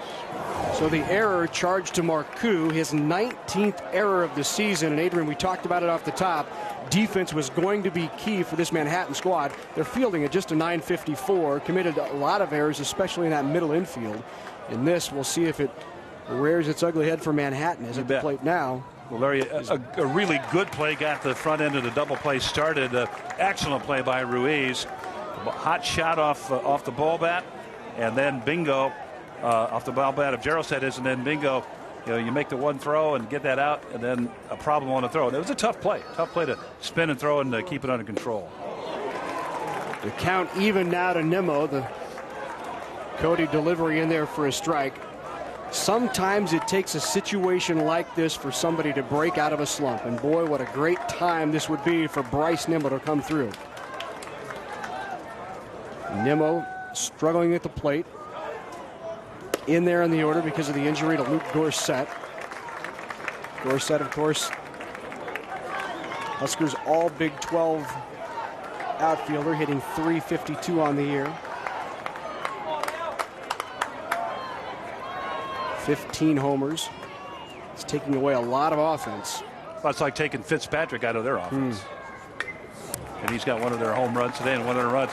Nimmo, earlier in the year, he had a great start up in the DQ Classic that they played in much earlier in the year. He had .545 and actually won the award for the outstanding player, the Silver Stick Award, they call it up there. But he's a quality baseball player. But man, he has just hit a stretch here where nothing works, nothing's going right. I thought if it was a Dairy Queen Classic, it would be the Silver Spoon Award. 2 balls, 2 strikes to Nimmo. He slaps that, but Ruiz is there across the diamond in time. Bryce tried to make it close, but for the Huskers, third out of the inning, and the Huskers let another scoring opportunity slip by. We head to the 8th. Manhattan on top, 2-1. That is a great place to watch a ball game from. The berms at Haymarket Park. Kick back, throw out the blanket, relax on a gorgeous afternoon here in Lincoln, Nebraska for NCAA regional baseball. It's turning ever more so scary for those in the stands, though, as the Jaspers have a 2-1 lead. Nieto swings through that offering. Larry, it's getting down to crunch time. As a matter of fact, we're there. And the Huskers have missed 2 opportunities here the last couple of innings.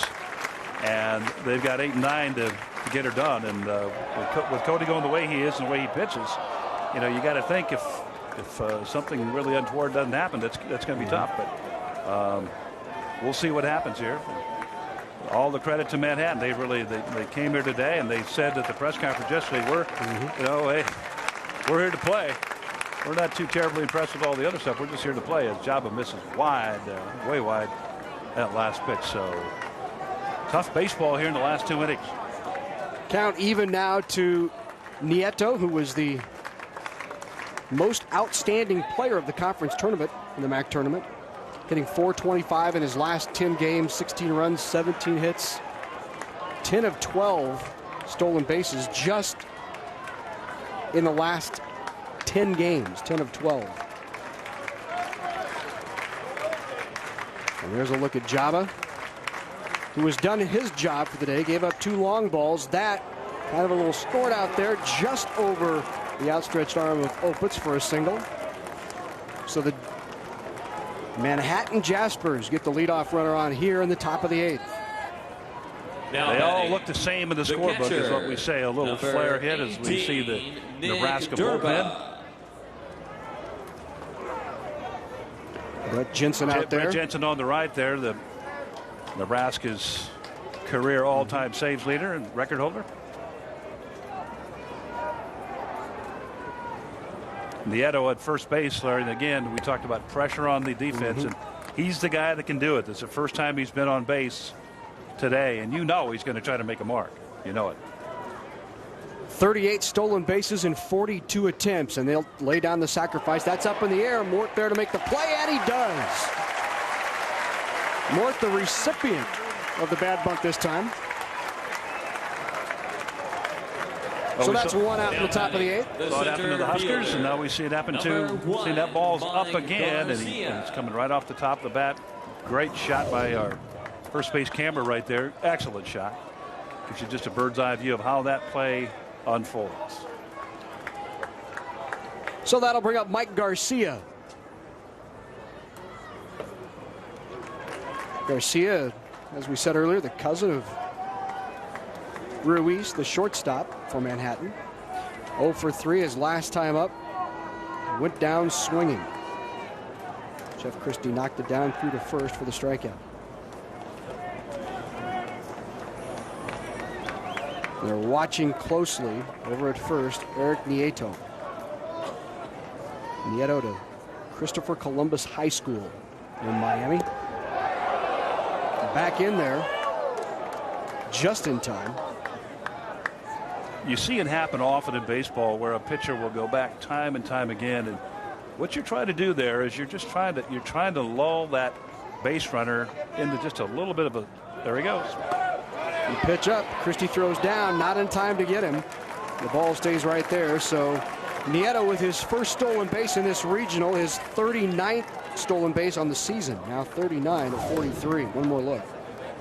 Christie coming up out of there and was watching just to see how he was going to get that ball up out of the glove, and he looked like he shuffled the hand in the glove. There was no break in his motion, but he shuffled the hand in the glove.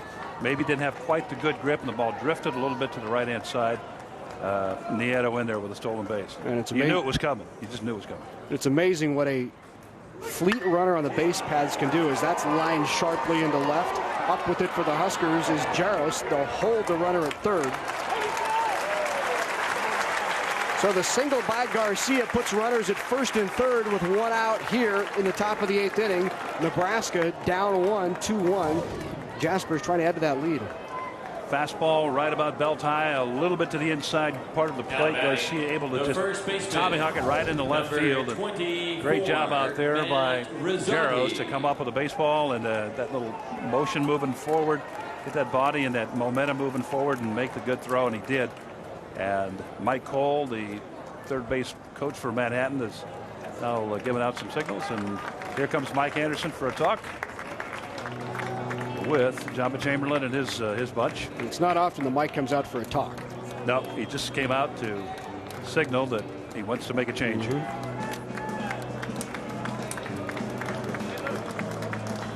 So Jamba Chamberlain will be responsible for the 2 runners at first and third. He gives up 6 hits on the day. And right now, 2 runs. The book will not be closed on Java, though.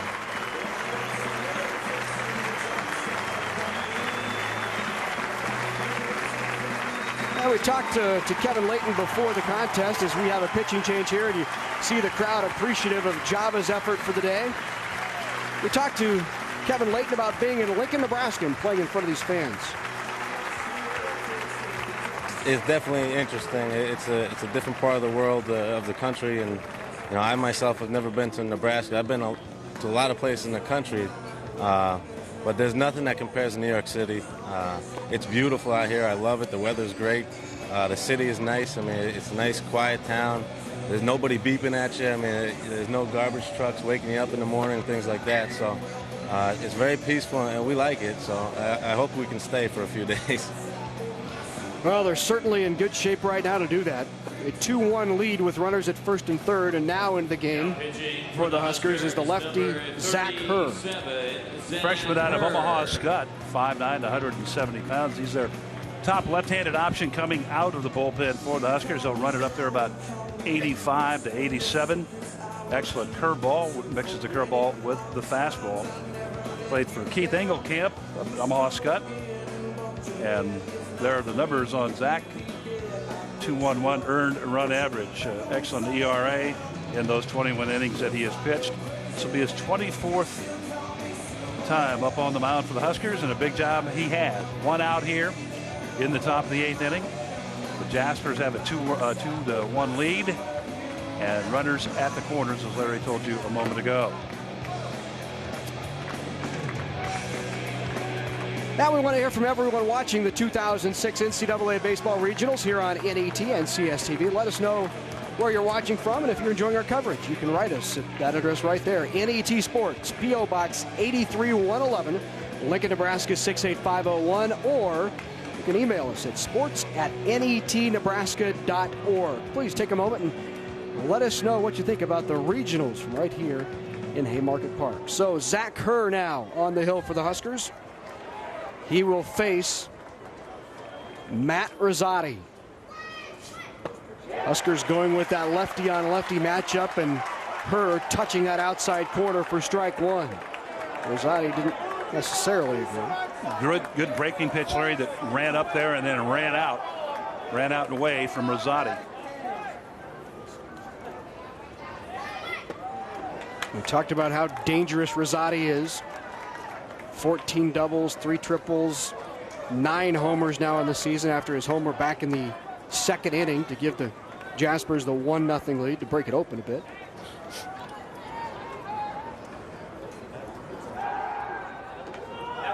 And the throw over. And they're going to call a balk on Herr, and Mike Anderson not happy, and that will score the run from third. So trotting in from third will be Nieto, and Mike Anderson moves quickly across the diamond to have a discussion. Mike is talking to the first base umpire over there. That's Steve Mattingly, and trying to get an explanation as to why the balk was called there. Mike's pleading his case. He said something that Mattingly agreed with. I'm not sure what it would have been, but huge play. Yeah, we watched the play there. You have to be gaining ground, is what the book says, towards. Let's see where this right leg goes. That's awfully close. It really is. I don't know that he was gaining ground towards first base in that situation. Now Mike has pled his case. Head coach Mike Anderson will make his way off the field. Jaspers pick up a run here in the 8th inning. An important run it is, Larry. So that makes it 3-1. The balk on Herr scores the run, and now Garcia is at second. Another excellent pitch by Zach Herr, really working that curveball. Known primarily for the curveball and the fastball as two primary pitches. And a lot like Chris Cody, Larry, he's not going to overpower you. He's going to go 85, 87. Decent number, but not terribly suited to the overpowering situation. That's lifted just out of play. Garcia breaking on the play. Rizzotti trying to protect the runner. If he gets it in there safely, that's a sure score without a doubt. And then Garcia alertly, he came down to third base and stepped on it, and he knew the ball was in foul territory, but didn't know where, so he made a beeline back to second base, so he didn't get double off over there. 1 ball, 2 strikes to Rizzotti. Fouled back. Rizzotti leads this team in batting average at .349, on-base percentage, hits, triples. He leads everything. They say he's having an off season. Yeah. He had .416 last year, and it was funny. We talked with Kevin Layton before the game, and he said, I know it sounds strange to say, but he's not having a great year. Kind of hard to believe that. And that's lined out to left field. Will it be fair? It is fair. And scoring from second will be Garcia. So the single by Rizzotti scores another one. And now Manhattan has widened that lead. It's 4-1. Jaspers on top of the Huskers. Normally not a ball that comes off the bat of Rizzotti. That was just a little flare. I still do call it a little Sally League single. A little flare, as Larry called it, and it just drops in there. But again, in the book tomorrow, it's a single and an RBI, and all important, gives them a 3-run lead here. So now you're faced with another bomber in John Fitzpatrick. The single by Rizzotti scores Garcia, and that will also close the book on Java Chamberlain. Java giving up 4 runs on 6 hits, 8 strikeouts, and 2 walks.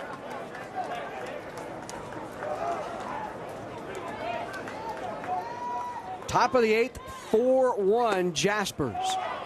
And you know, Larry, it's been the problem for Java in the last half of the season that he just hasn't had the run scored behind him. And in 2 of those games, he just had 2 runs, and 1 run scored. Today, it's just 1 run and 5 hits for the Huskers.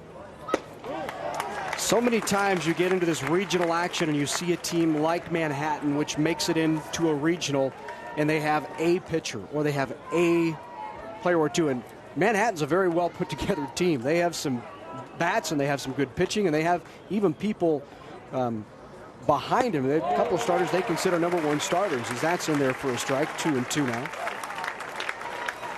Yeah, you'll look at Josh Santerre as the pitch comes in. Nice breaking pitch right on the outside corner.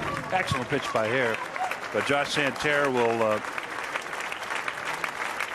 help you out on the mound. Ground ball to short. That's to Worley trying to turn 2. Opens over to Buckman, and they turn the double play, but not before Manhattan scores 2 in the top of the 8th. And talk about a hill to climb. Nebraska's 6 outs away from losing their first regional game. They're down 4-1. We'll come back for the bottom of the 8th. The shortstop. And there are the Jasper fans all the way from New York here in Haymarket Park, enjoying their club's lead right now, and they are on top 4-1 and putting the pressure on the Huskers. So to lead it off for Nebraska in the bottom of the 8th will be Ryan Worley. He tries to get the bunt down, and that is just foul. Well, he had Dom Lombardi. They know what Worley can do, and he was playing deep at third base, and Ryan Worley picked that up. So today maybe I can get on base with a little drag, and tried to put her down, but he just about 1.5 feet to the left. Trying to get something going here in the bottom of the 8th, down 4-1, and as we were saying earlier, a lot of times you will see these regional teams with an outstanding pitcher come in and cause trouble, and it's not unusual for a 4 seed to come in and knock off a #1 seed in regional play. I think regionals have been going on since '99, and on 13 different occasions, a 4 seed has knocked off a #1. That didn't happen last year, but the year before that, it happened 4 different regionals. The 4 seed knocked off the 1 seed in the first game. Now, 4 seed has never won a regional, so that is a long shot. You talk about, again, being out in front. That last pitch was a floater up there. I wasn't really sure it was a changeup of some sort, but Worley was way out ahead. Now here's a tough play. Going to be a problem. Worley will dig for 2, and he'll be in there with a double. You saw the right fielder, Nunzio Francesi, kind of lose his balance. He was trying to dig too hard. He lost his balance when he came on that track to get to the baseball. Lost his balance and lost his glove, quite frankly. The first baseman. So and Worley down at second. So leadoff double is now 3 on the day. He hit the ball hard last time as well, a line straight to left field.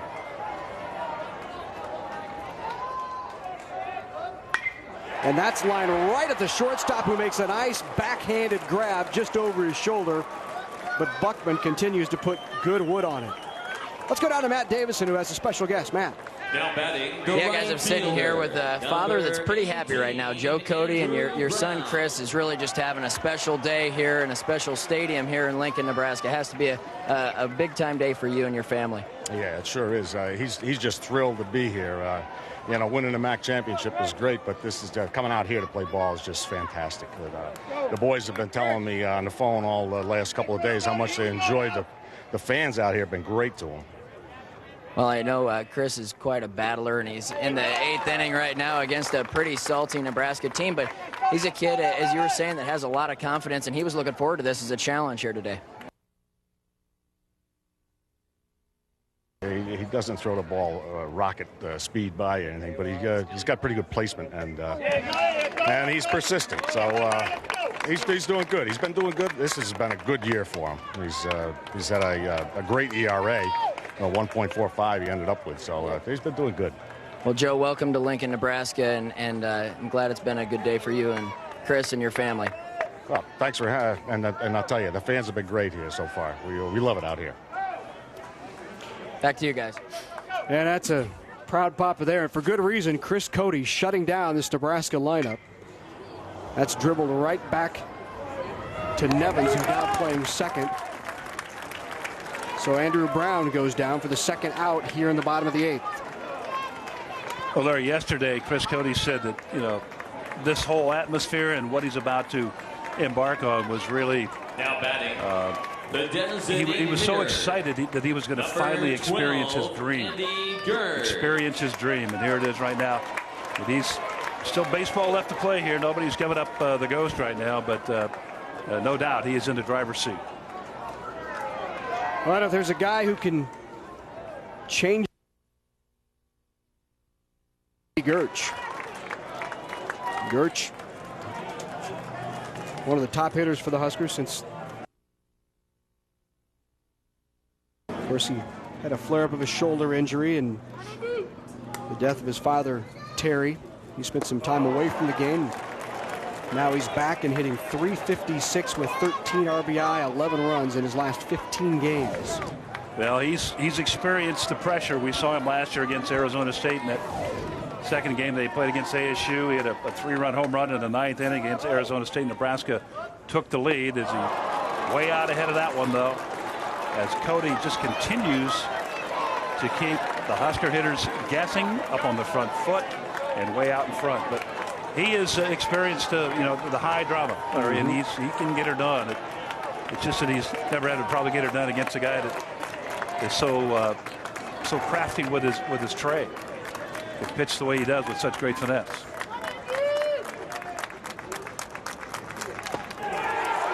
Inside corner, strike 3, and Cody has been masterful, shutting down another Husker scoring opportunity. We go to the final frame, and the Huskers are down 3.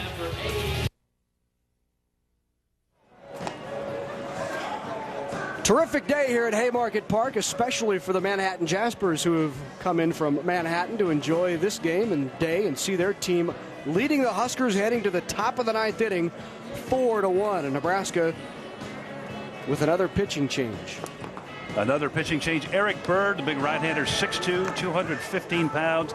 He's a freshman from Omaha. Burke played for Mike Sortino over there at Burke, and he will step in today. He'll go 88 to 90 as far as that fastball. There are the numbers. 0-2 on the year with a .06 earned run average. Best in the relieving staff. 21 appearances. He'll be trying to just shut her down here. Just make sure that Manhattan does no more damage here in the 9th inning and give his team a chance to make it up in the bottom of the 9th. He'll run it up 88 to 90. Throws from that mid-knee area. Watch him here. See right there, kind of a mid-knee delivery. Good sinker, good slider, good changeup. So Eric Bird on the mound for the Huskers. And really unusual aid for, as that's hit hard to Buckman. Nice play there. Bird covering in time for the first out here in the top of the 9th. So Lombardi goes down. 1-3. That'll bring up Ryan Marcoux. Ryan Marcoux, the sophomore from New Milford. Unusual, though, to see a freshman come in like Eric Bird, change his arm slot, and still be this effective. I mean, he has been a surprise this year. Indeed. As I think we have a pitch. Do we have a pinch hitter up there? Yes. This is Matt Nevins. Nevins now in for Marcoux at second. Nevins is also the closer for Manhattan, so we may see him in the ninth, depending on whether they want to trot Cody back out there, and he lifts that over. Buckman has it in foul territory for the second out. So 2 down here in the top of the ninth.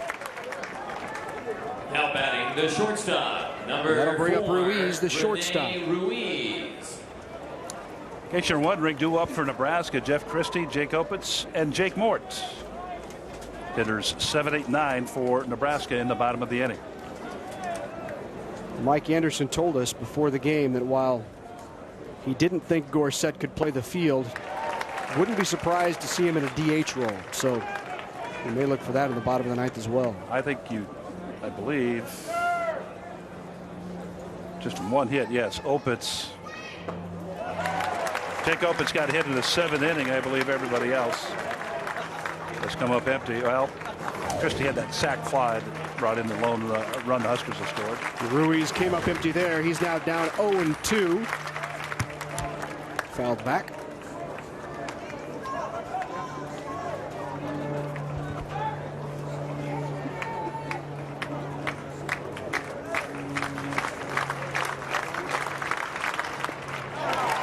Delivery from Bird gets him, so Ruiz goes down swinging in the ninth, and Nebraska heads to the bottom of the ninth, down by 3. They need 3 runs to stay alive. 4-1 Jaspers. We'll be back with the final frame. 3 outs to get things done for the Huskers, and up first, Jeff Christie takes first ball for a strike. And again, that curveball, he has really made a living here this afternoon against the Huskers with that slow curve, working it right on the outside half. Christie, that's foul. Ripping one foul.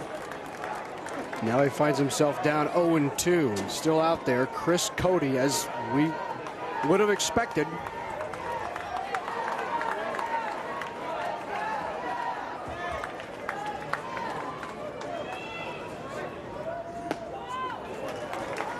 And 1-2 now to the Husker catcher. Just an example there. Fastball, low and away. Just trying to test the hitter, try to test Christie to see if he'd go for it. Good patience by Jeff. And swings through it. Misses. So the first out in the bottom of the ninth for the Huskers. Jeff Christie goes down swinging. Down batting. And that will bring up Jake Opitz. Number 3, Jake Hittable pitch Opitz. right there, but again, just the timing not correct with Christie as far as the hitting goes. And Cody records his 7th strikeout on the day. Now Opitz at the plate. 1 for 3 on the afternoon. He singled his last time at the plate. Started out curveball again. Down 0-1.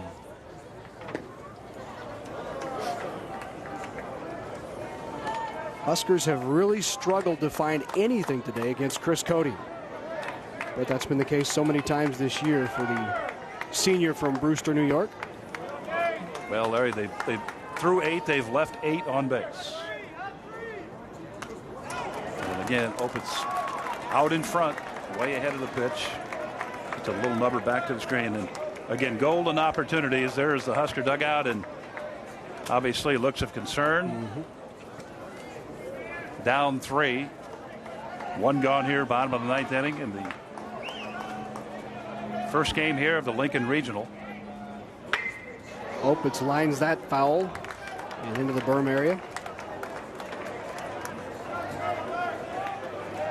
But the Huskers left 2 on in the 3rd and single runners all the way through the rest of the innings, but a golden opportunity in the 6th with Andrew Brown down at 3rd base and Jeff Christie not able to come through as he usually does.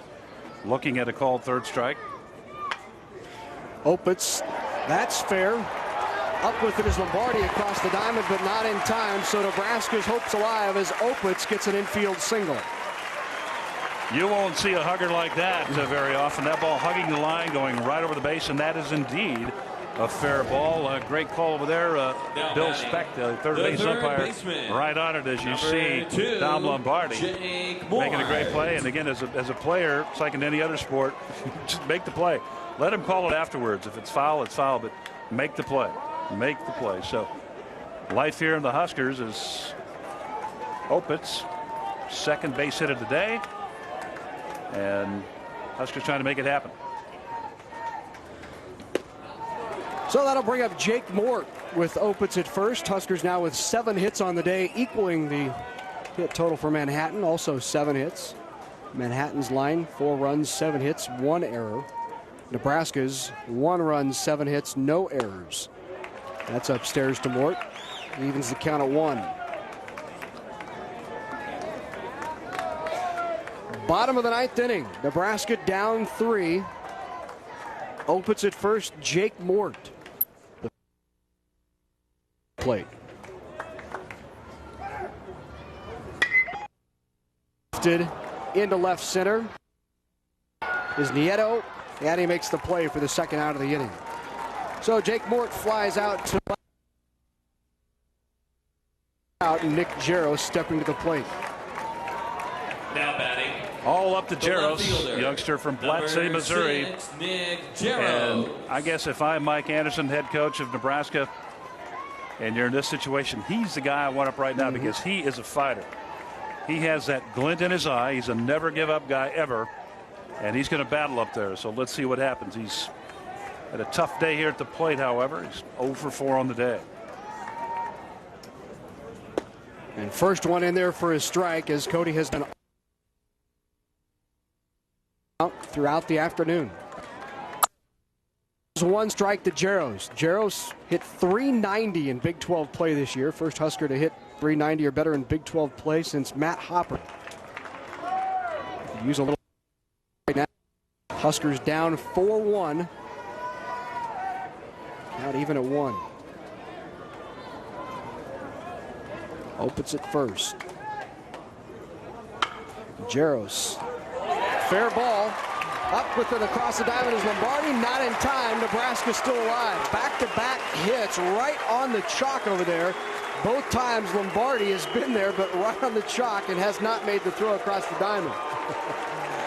Well, as we said earlier on, he's the guy you went up there to battle. And now we're going to have a pinch hitter, and here comes Luke Gorsett.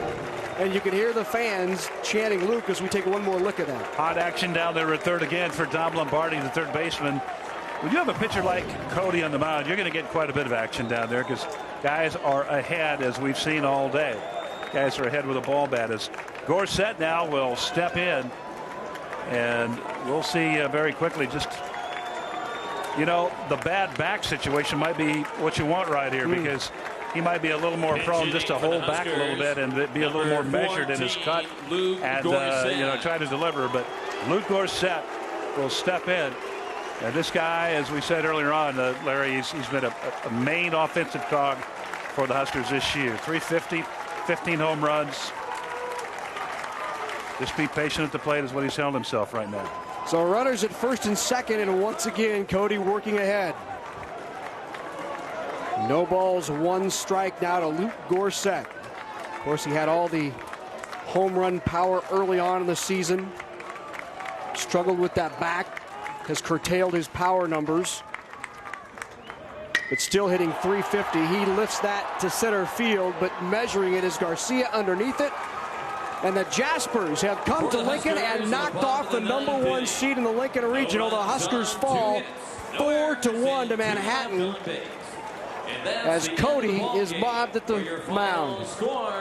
The Jaspers 4, Huskers 1. Well, they said coming in, the Jaspers said coming in that we're here to play. And you know, as I said at the top of the show, they didn't get too terribly worried or scared or impressed or on about anything here. They loved what they saw as far as this ballpark goes. And they said, hey, we're here to play. We're here to make our mark. We're not happy to be here. We want to win. And they came out and played that way today. And again, starting out very quickly in the second inning, Matt Rizzotti and John Fitzpatrick both cranking out solo shots, solo home runs to give them a 2-run lead that held up and held up from the beginning, and they cashed in 2 more runs in the 8th inning, Larry, and came away with a 4-1 win. The Huskers had opportunities. They really did. They left 9 men on base, or let's check it here, 10 men on base in the ball game. And as we said earlier on, again, top of the show, the LOBs, you can't have that. You got to bring them home. Battle and score. Battle and score. So the Huskers lose the opener in the regional to the Manhattan Jaspers. 4-1 the final. We'll be back and tell you what this means for the Huskers after the break.